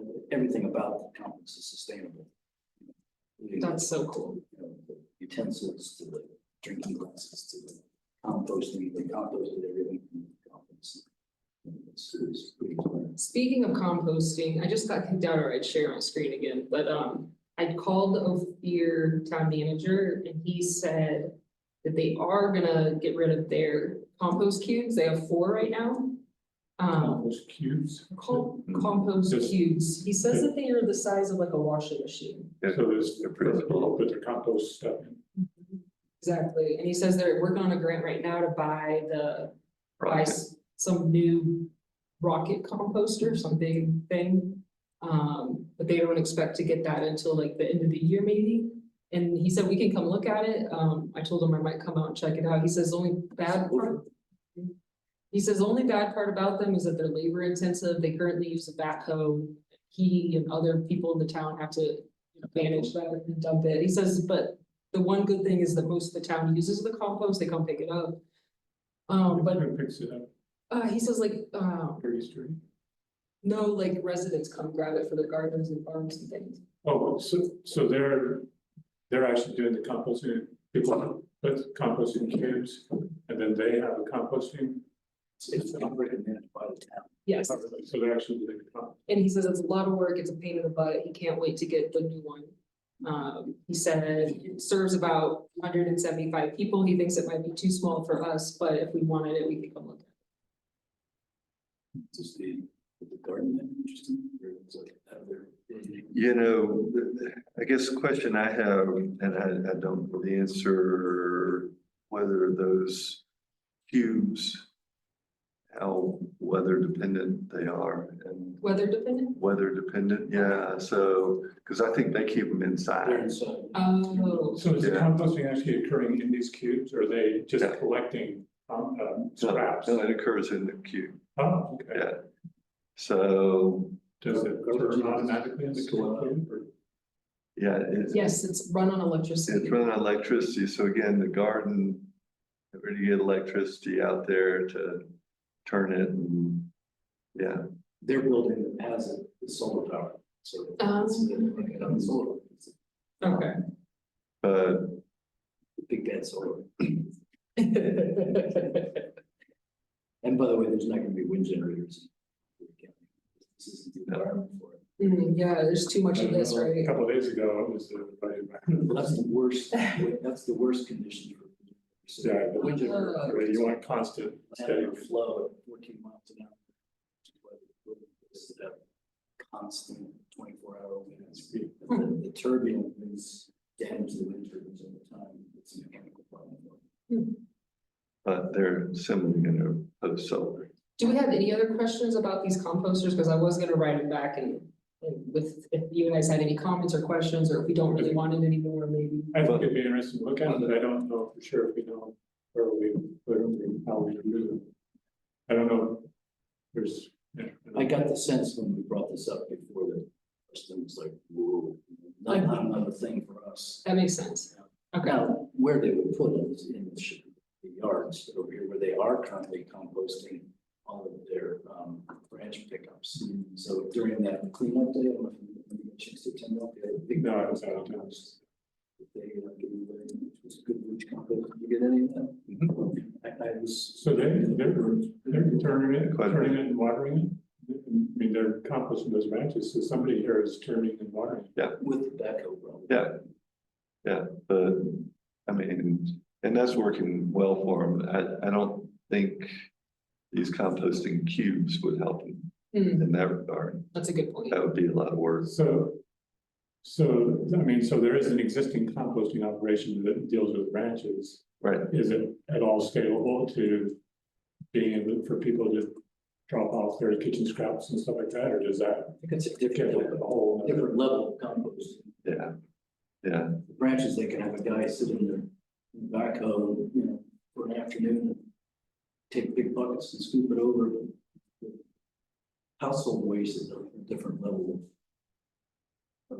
I think. I mean, they've committed to picking up the branches, so they pick them up and they go pile them up and then they turn them every now and then. I mean, composting at the basic level is putting a bunch of crap together and turning it. Right. And watering it every day. So, but the issue with kitchen scraps is there can be odor issues. That's- Animals. Yeah, The poor guys that work in those offices are on the south side, which is downwind of the sewage treatment plant. So, I mean, if you ever walk over there, it's like, I don't think I'd want to work in that office. I don't even know how the people are buying these expensive homes to manage that. And the wind blows right, because, and we know, because at SCPA, the wind that come out of the south, we get a pretty good whiff of it there at the offices. yeah. So, yeah, I mean, for purposes of just information, it would be interesting to take a trip up there and see their operation and how they're using these cubes, but I don't know that we could commit to doing anything with them. I mean, where would you locate them? I don't know. Yeah, I mean, if you could get electricity out to the garden, then perhaps there is There that. will be eventually. There is that water pump station that's on the other side of the apiary. They have electricity there, I think. So, Would be an interesting. Is that water pump system, building, town building? I mean, who's pumping I actually water? know owns it, the school owns that. I know that because I used to look up the electric account. yeah, So I the don't school know would for have sure why. I to. think it's mostly to keep the water table from flooding it. Because the creek comes right by there. It's a little- So if the town is gonna do anything with this, it'd have to be located somewhere where the town has electricity, which is gonna be the public works area. and the town doesn't want to take on anything new. And- Lake. Yeah. I mean, it could be an interesting, you know, with a more modern rocket, whatever Yeah. it is, to put in the Green Street Park. Yeah. That's not currently in the master plan of Green Street Park. Again, you have to have electricity and there is, operating the thing. Right. So, Yeah. Well, there will be electricity, because looking at all the solar Right. systems. And There then is you- electricity. And then you need a shed to put it in. and you need somebody to put it in. take that. Right, right. Until the town is willing to step up to a commitment to providing a composting service for the community island. Well, there's another, one. I mean, we have a community garden, and community apiary that aren't supported by the town's labor or money. Could be a community composting. Volunteer based, yeah, could be. Also, I recently read that Dirty Sturdies has a booth at the farmer's market, but I don't remember ever seeing one of those last year. He was, okay. Pretty demure, Okay, so he does accept community compost. or at least he advertises his service there. I'm not sure. Ah. I'm sure he's taking. He would, Okay. I don't think he would want to collect. I mean, if we set up a collection site, I don't think he'd want to just use that without getting some kind of a fee Incentive. for, picking it up and doing something. Okay, just I would curious. think. That's an option. Yeah, and everything's monetary, I'm sure he needs to make a living. I don't know that these box composters would be, I know he does some composting, but I imagine he turns over piles, Yeah, I imagine he's got a bigger operation, he probably right? turns piles. Okay, I'm gonna keep looking into the composting thing and get back to you guys. Thanks for your input. If you decide that you want to go up and take a look.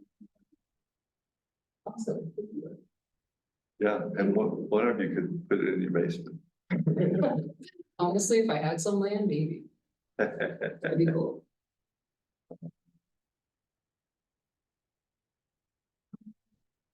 Want to talk about the ribbon cutting? Yeah, Terry, what's, Yeah, so I'll give you my general thoughts on it, and then we need as a group, because I think it would make sense for the SAB to be the primary sponsor of that, be the facilitator of it. So the microgrid that's there is installed, it's operating, it actually worked during the recent power outage. Nice. Although, this is something we need to mention to Preston. Nobody can get into the room locked. So there has to be a means for some staff person to open the resilience hub up during an outage or find some way to deal with that. Break the glass, yeah. Yeah, so my vision of this grand opening is that there would be a number of co-participants, SAB could be the primary facilitator of it. We could have a booth and we could show our website, we could show all the things we're working on. But also Eco Action Partners is interested in having a presence. SMPA interested in having a presence to have a table to show about the rebates. We could potentially show some POW movies, like the Hypocrite, if you haven't seen that. So there's a number of things that we could do to attract people to it. Have some refreshments, probably not alcohol necessarily, and maybe even some music, and we could make it. Think about it. SMPA would put in some money towards it just because they help finance. They facilitated the grant, and they did good. So those are just high level thoughts, and now we can figure out a date and drill down. What does it look like for the SAB to be the primary host of this, I guess? Well, I think the SAB has to be, because I'm not sure who else would host it, right? Who else would be driving this? Well, the town could, but that puts more burden on staff, which is, as you can see, is always an issue. Mhm. But it seems to me it's in our wheelhouse Yeah. to promote this and use the room. I mean, the microgrid is a form of sustainability and resiliency, which is resilience is part of sustainability. And it gives us one of our two events that we have. Goal setting.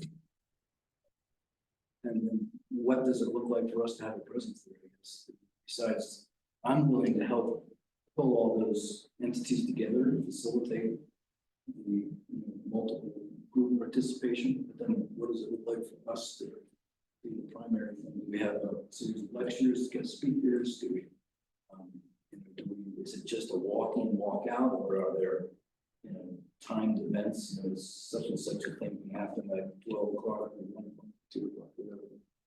I haven't gotten that far in my thinking. Good points. Kind of seems to me that we could spend a lot of time and effort over planning and then be disappointed by the attendance. And I wonder if maybe this first time to kind of get a feel for our, 2 times, 3 times a year that we're doing outreach to the community, see how one of them goes and see what the interest is and see what we would need to do next time to attract more or generate more interest. So And I guess- maybe preempt that concern if it's kind of something that's attractive for people to show up. Maybe it's Free food. maybe we have something for youth, youth seminar on bringing kids together and face painting or have some sort of sustainability, something, I don't know, presentation or games or something to bring people in. Clearly, if you had alcohol, that would bring people in this case, but local music. And we have, the towns probably will, my guess is the town will be willing to work out some money for refreshments. Remember, we can go to the town for a specific budget request, and it's been brought up at the town council already, so Reese's or skin is greased a little bit for it. So are you thinking about a daytime event, an evening event? So what would make sense for bringing in those people? Weekend? If it was during the day, it would have to be weekend, when those people are busy with their jobs and school. it's hard to say whether you get better attendance during the weekend or during the week here because everybody's out recreating. That's true, yeah, especially. Yeah, it seems like evening Yeah. is usual. I mean, people get out, are off Thursday work evening and or something. If we could time it with what is it, the Friday, Oh, the Friday, yeah, first Friday. first Friday? Oh, the art one? It's good. Yeah, because people are kind of on about. Oh, yeah, that's a good idea. Another thought just came to me is during the event, we'll flip the switch and run the whole room off the battery bank. So we're off grid. That'd be pretty neat. Yeah, that's a great idea. So it's a time limited event. yeah, so I like the idea of a first Friday. Yeah, So June 1st, I'm not going to make first Friday in June, we're not going to make first Friday in July, it might be Fourth of July is close to Fourth of July. True. But they would probably not do First Friday and 4th of July, so the town, Who runs the first, is that the chamber? That might be, or Fuse, I'm not sure which. Like, confused. Yeah, you're right, that is, the 4th is Friday. Oh, really? So that's probably, But maybe the 11th. July. It is One thing that John Clark, the mayor, said is don't hold it during Bluegrass weekend, right. because he wouldn't be there. so it looks like So. Ridgway Fuse. Yes, runs it. So do we know? And something? it says the Decker Community Room hosts a dynamic group show. That's this participating venues and activities. So this is just, if you do this is an AI overview on Ridgway First Friday's Art Walk for 2025. Is there a schedule? And To your point, I think. it says go to the Ridgway Fuse website. Oh, yeah, Ariel Belock Yeah. So July She's the one that does July the, 4th. Film Fest. Oh, yeah, they do have July 4th. Ashley Perkins is the Fuse committee member. So the question is, I mean, so they're doing the first Friday, they'll have an artwork on the July 4th. Will anybody be here because everybody's not? Because they'll be in Ridgway watching fireworks and. Well, what about the August? Or when's the EV Ready Drive, August? It's like the 8th. So June 6th would be really hard to. Yeah. it's coming right along. Yeah. Unless you'd like to have a couple of weeks of advertising. But What about September? Right. Yeah, I think somebody needs to give Tara Wick a call. Terrible. And Tara Wick, if you go to the Ridgway Fuse website, her contact Oh, info I is see. there. She's the facilitator. Yeah, so she's a town employee. And she facilitates it all, and I think talking to her about what do they use the Decker room for, because that's kind of what we had looked at as our site. And if it's available, Yeah, can we make it available for this? Because she kind of coordinates the Decker room, and so I think, okay, I can give her a call. okay, that'd be great. You I can kind guess of that's the explore first- with her what we Yeah. want to do and see. Nail down a date that's where the room is available, it's not. It looks like there's a fee, well, we'd have to talk to the town to waive the fee. Yeah. I don't think that would be a problem. They do have an events calendar. yeah, I'm looking at that right now. Oh, okay. Don't see the calendar.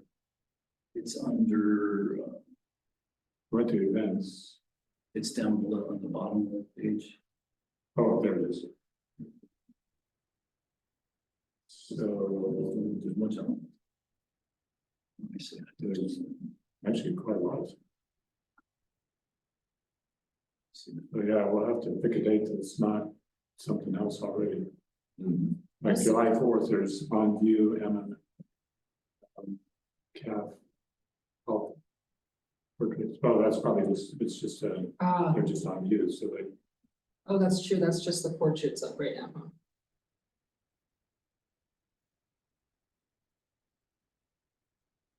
June. Events and exhibitions. What's going on in June? Maybe we don't do it on the first Friday then. yeah. Just an evening. First Friday is- I agree that evening is probably better. I think evening would be good. Maybe a Friday. Probably during the week as opposed to the weekend, Yeah. Oh, because there's so much happening otherwise on weekends.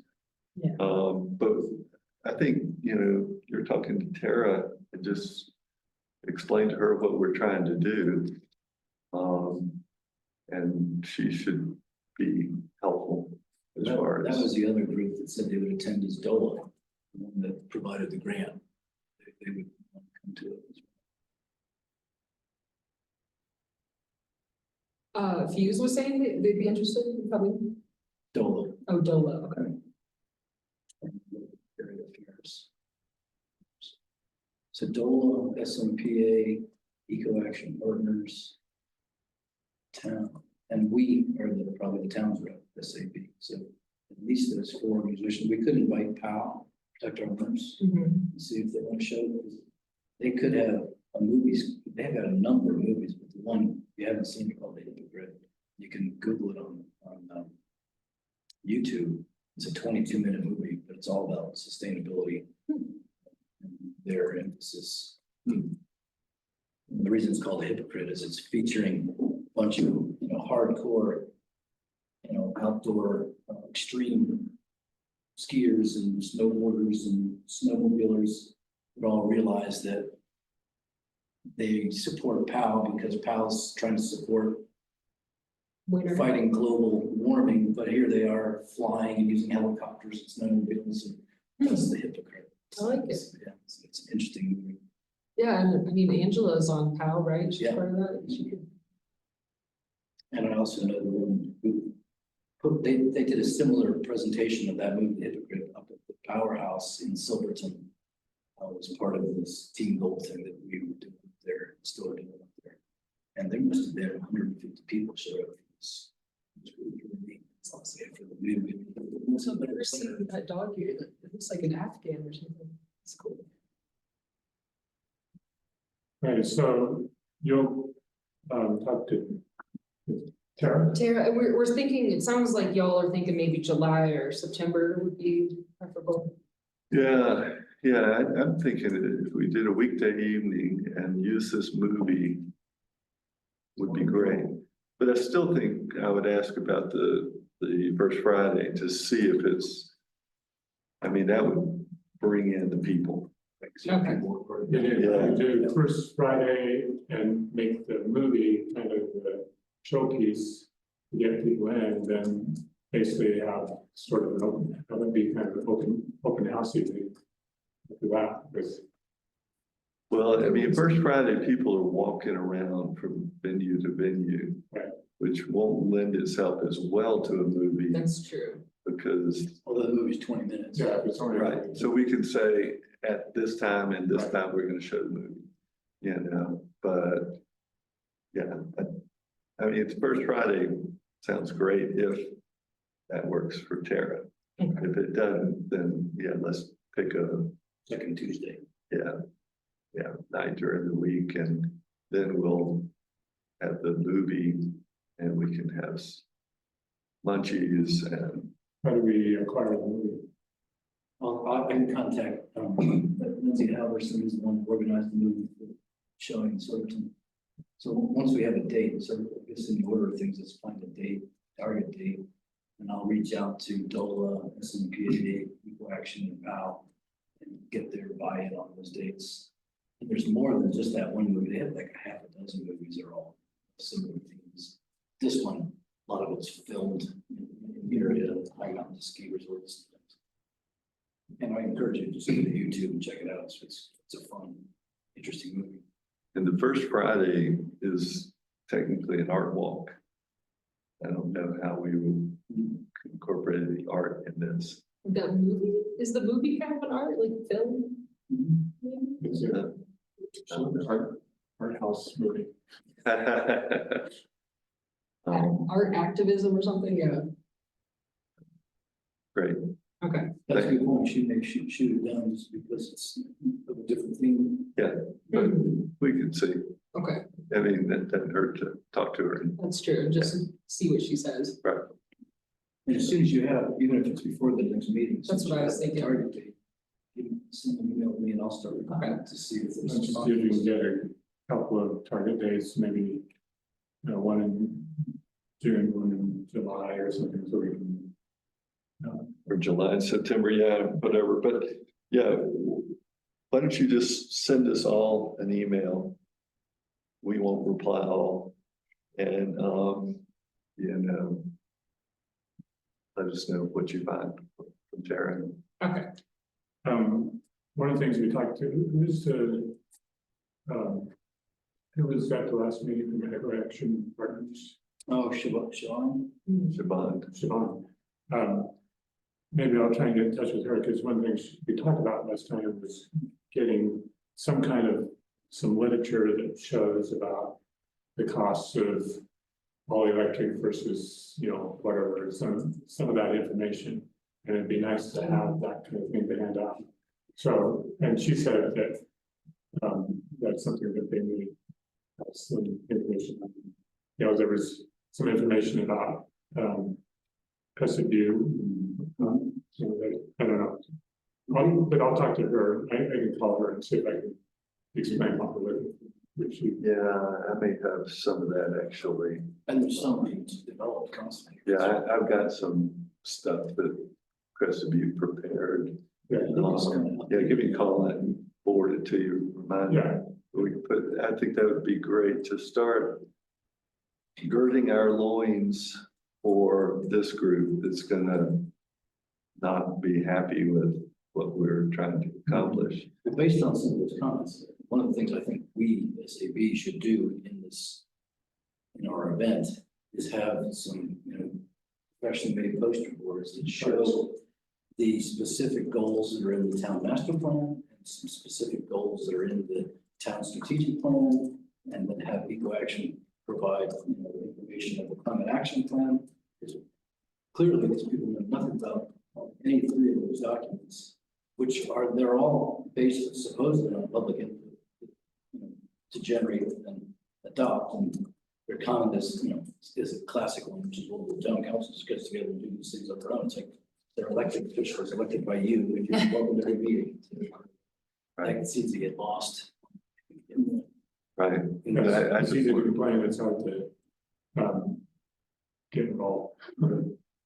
Yeah, I like the poster board idea, that's Yeah, that's good, and if we made those up, we'd have them for, you know, whenever we do one of these events. And we could have a rolling, you know, looped presentation on the screen in between the movies that has the same things that are on the poster board. You be able to see.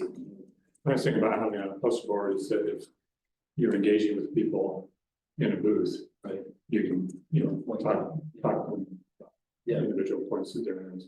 But whether the same information is on that loop Yeah. or not, I think a lot of your website content could be looping through.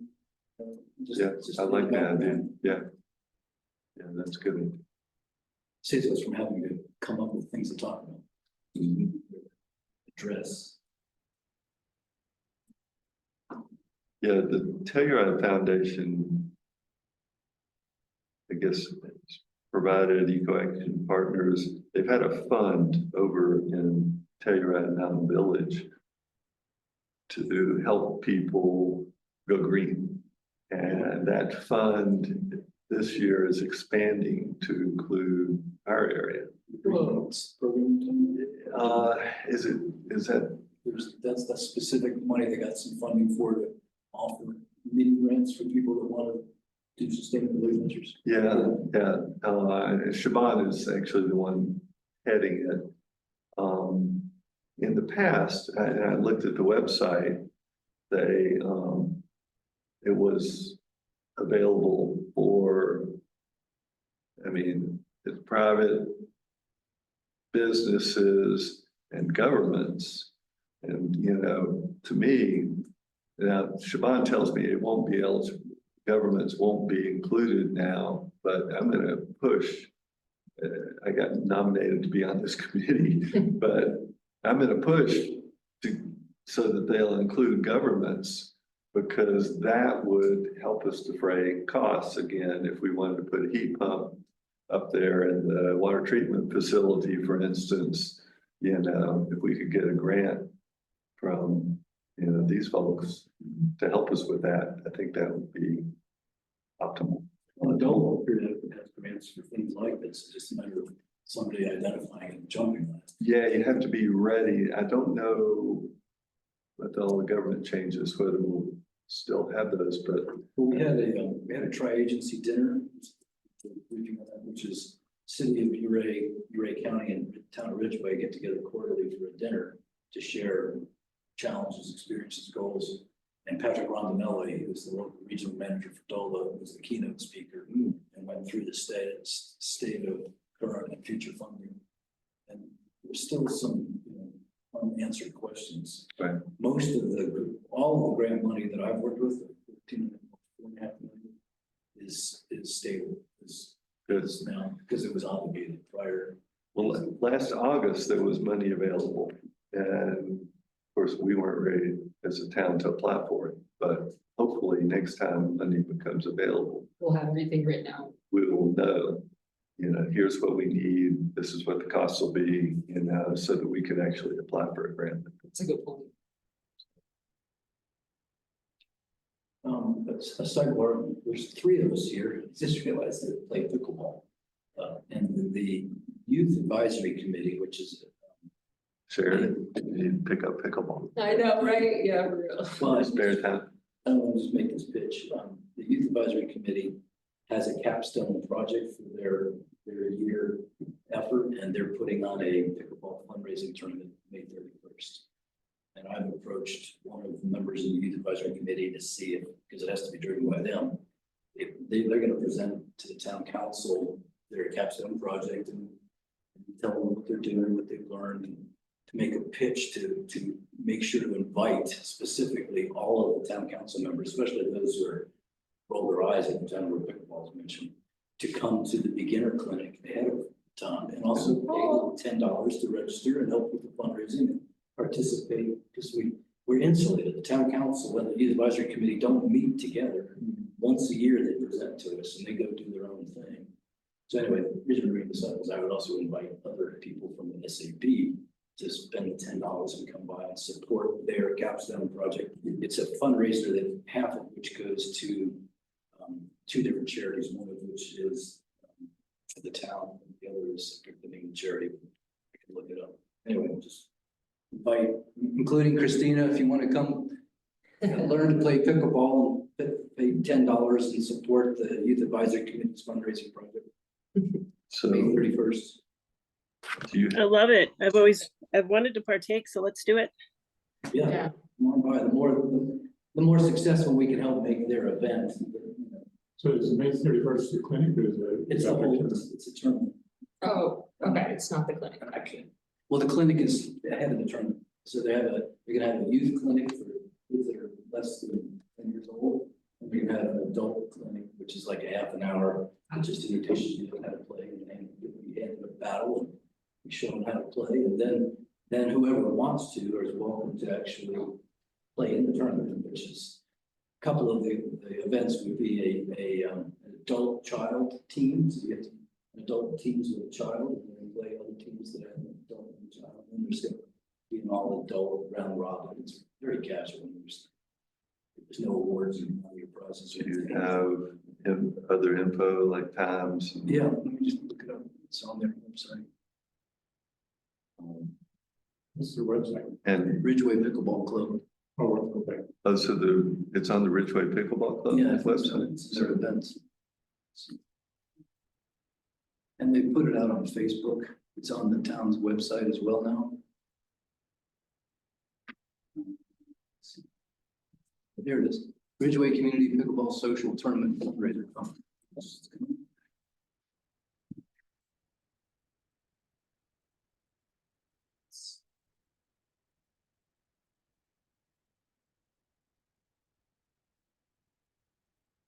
Yeah, here it is. The Ridgway Community Pickleball Social Tournament Fundraiser. Ridgway Youth Town Council presents the Ridgway Community Pickleball Tournament, an event to raise funds for two local charitable organizations.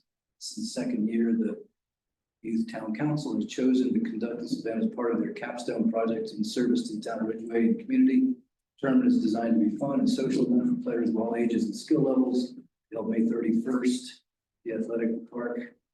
There'll be three different types of competitions: an adult child doubles for players under 10 years of age paired with an adult, a junior doubles for players in two different age brackets, age 11 through 13, 14, and 18, and an adult bracket, anyone over 19. Ridgway Town Council encourages the motto of everyone plays, invites all to join, and it costs $10. Love it. And the time?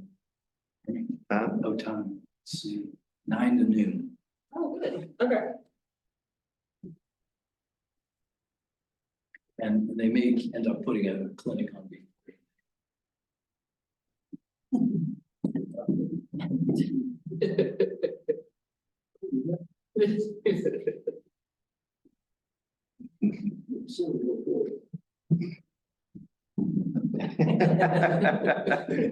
That low crawl. He spent his time in the military.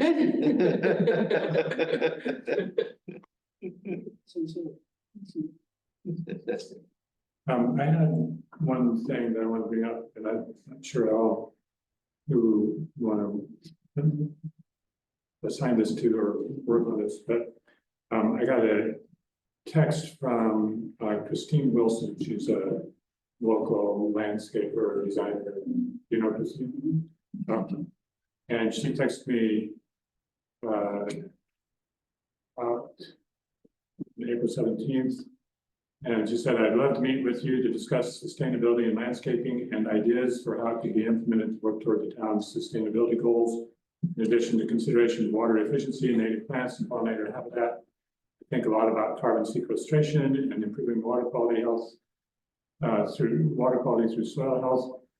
If you are interested, I'd love to toss around some ideas and get them on the SAB's radar for consideration. As the board continues its magnificent work. I was going to meet with her probably next week and see what she's. She did present in front of town council as well, the same letter, so she said that the whole town council. Okay, so it was later in that meeting, because I saw her at the meeting. Yeah, Okay. yeah, and I think they directed her to. Sounds like Christina, Oh. but you, Christina? I was gonna raise my hand. I've never done that before.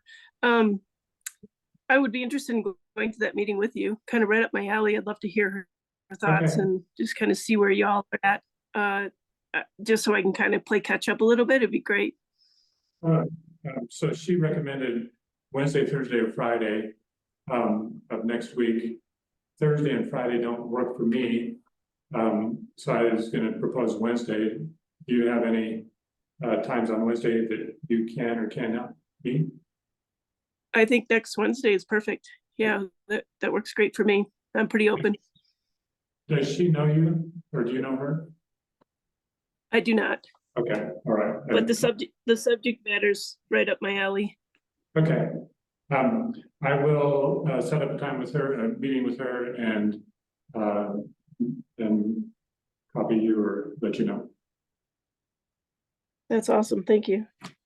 Actually, I have her email, so I'll probably, this is, she kind of tagged me through text, but I have her email, so I'll email her and explain that you and I both will attend, and that way you'll be on the email stream.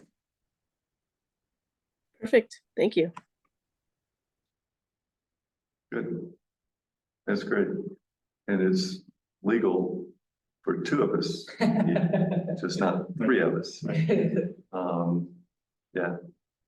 So, but, you know, as we look at what our goals will be for next year, you know, this will be good. Yeah, I don't think there's any real alignment with our goals for this year, but it doesn't hurt to get, you know, be a little bit proactive and see what she has in mind. Exactly. Thinking about it. And maybe some of the, you know, maybe she has some ideas on composting or whatever that do fit with our goals for this. Sure. Yeah, I'm wondering where we are. I guess maybe we can remember when we meet with Stephen to ask him about the water controls. You know, the town watering in the summer. Oh, right. You know, they were gonna implement some new programs. You know, web-based, I think. But he'd be the person to ask about that, so. But again, no, that's not anything on our current schedule, it's just our current goals, this is it, right? No, we brought it up in the past, but I don't think it. I don't know that it made the list, Yeah. but the town did. It made. I think that The the town's thinking town about it. budgeted for it. It should have made our list. Yeah. Yeah, so.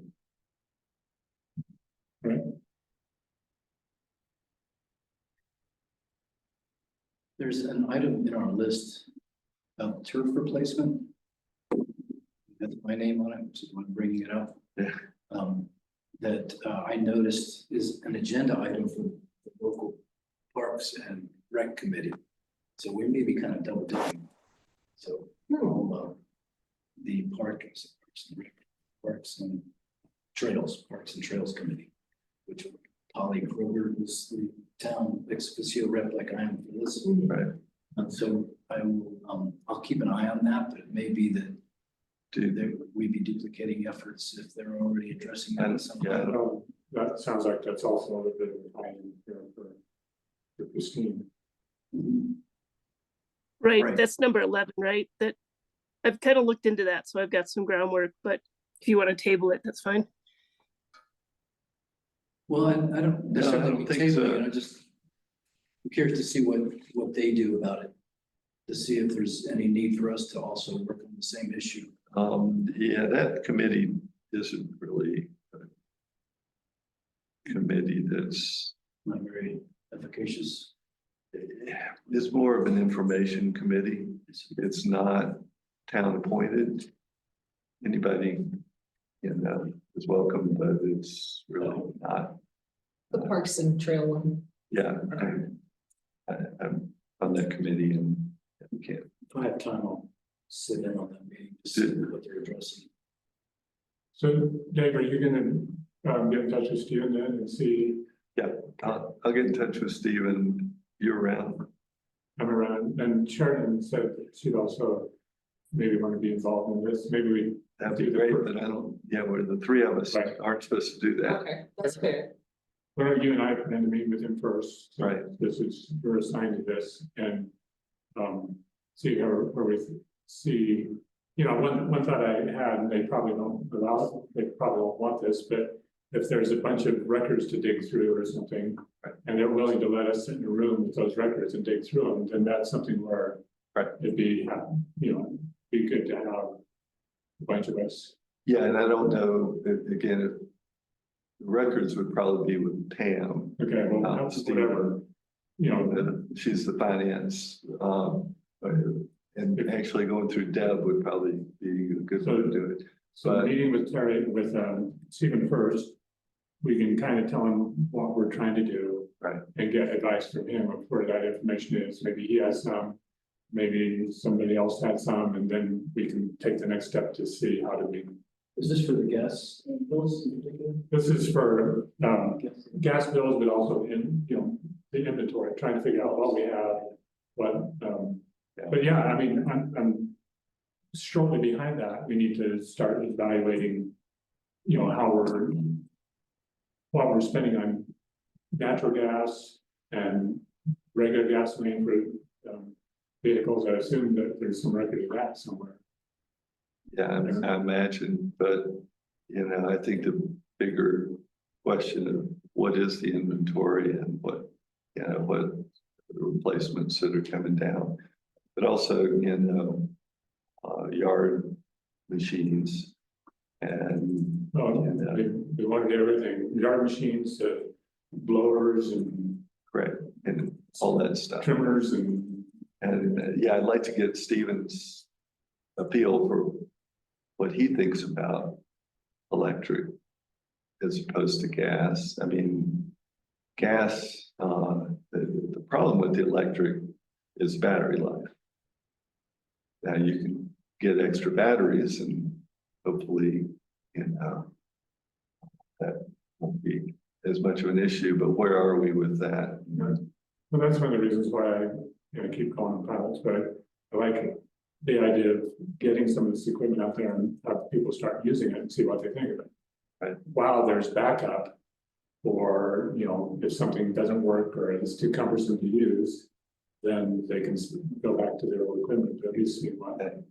I agree, as long as I don't want to bring in any equipment that they're gonna look at and it's gonna fail. Right. And so it's gotta be ready for prime time. And I think when we go through and try to figure out what the replacements would be, that has to be an activity with them. Mm. You know, we can do a bunch of research and say, this is what we found. They may have a preference. Yeah, do you think any of this is gonna work? Which Exactly. of these, which would you like to try first? Right. Yeah, I agree. And SMPA has rebates for all this electric. And Tri-State, Including. Yeah. Get it what you can. Tri-State matches, or SMPA matches Tri-State. Yeah, it's a combined. 60. Yeah, they're actually pretty nice rebates.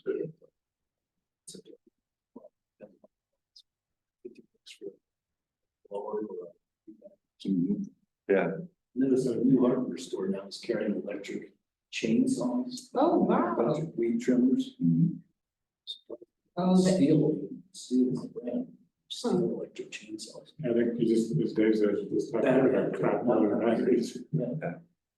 yeah, so, I mean, yeah, I bought a electric lawnmower and I don't mind charging 3 times to get my quarter acre lot. I'm like cut, but some Just people, one battery. some people would, yeah, but if you, I mean, so you may need to be sure you have enough batteries or, you know. Well, if you stay within a brand, a lot of batteries are interchangeable, so you can buy a crate of batteries and just use it within that Well, brand. it's funny you say that because I'm also on the fire department board, we had a board meeting last night. And in the boardroom, on the floor, is a bank full of all these batteries for their radios. They're being charged and they cycle through. So they have, 3 batteries. We have our contractors come over to your place, the first thing they do is they put all their chargers out and they plug them all in and they just keep going back and forth. I've seen some, landscaping companies now are switching over. to electric companies. But they've got to figure that out to have multiple batteries for your job. Some jurisdictions don't allow, gas powered blowers and trimmers. Could we, if you find any like that, I think we ought to, have that data. Because again, we're gonna get hit by groups like this or any of that stuff. So if we can say, well, look at this community here or there that only uses electric and it's working fine. So. One thing I didn't ask in this book is what is their objection to not using gas? Is it strictly financial, or is there some reason they wanted to continue to use fossil fuels? I got the sense that they're concerned with the cost of having to retrofit.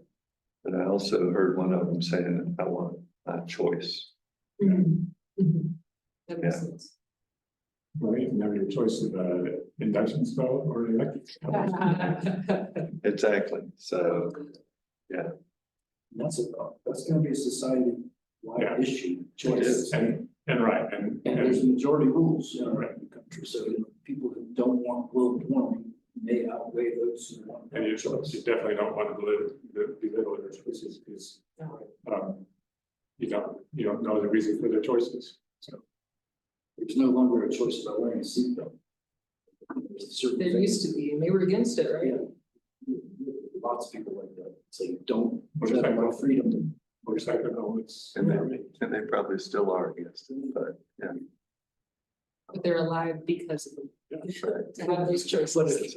if you get a ticket for not wearing a seatbelt. Right. This will rough here. All right. Got a game to watch. Yeah, all right, okay. Got money on that game? No. What, yeah, Who's that, Golden State? Oh, okay. so. Shall we, I think we're over time. Let's stop. Christina, thanks for dialing in. We're gonna turn off and consider the Run meeting. away. Go hide. No. Thank Yeah. you. It's a lot of good information. I appreciate it. Have a good night. Thank you. Right. Um,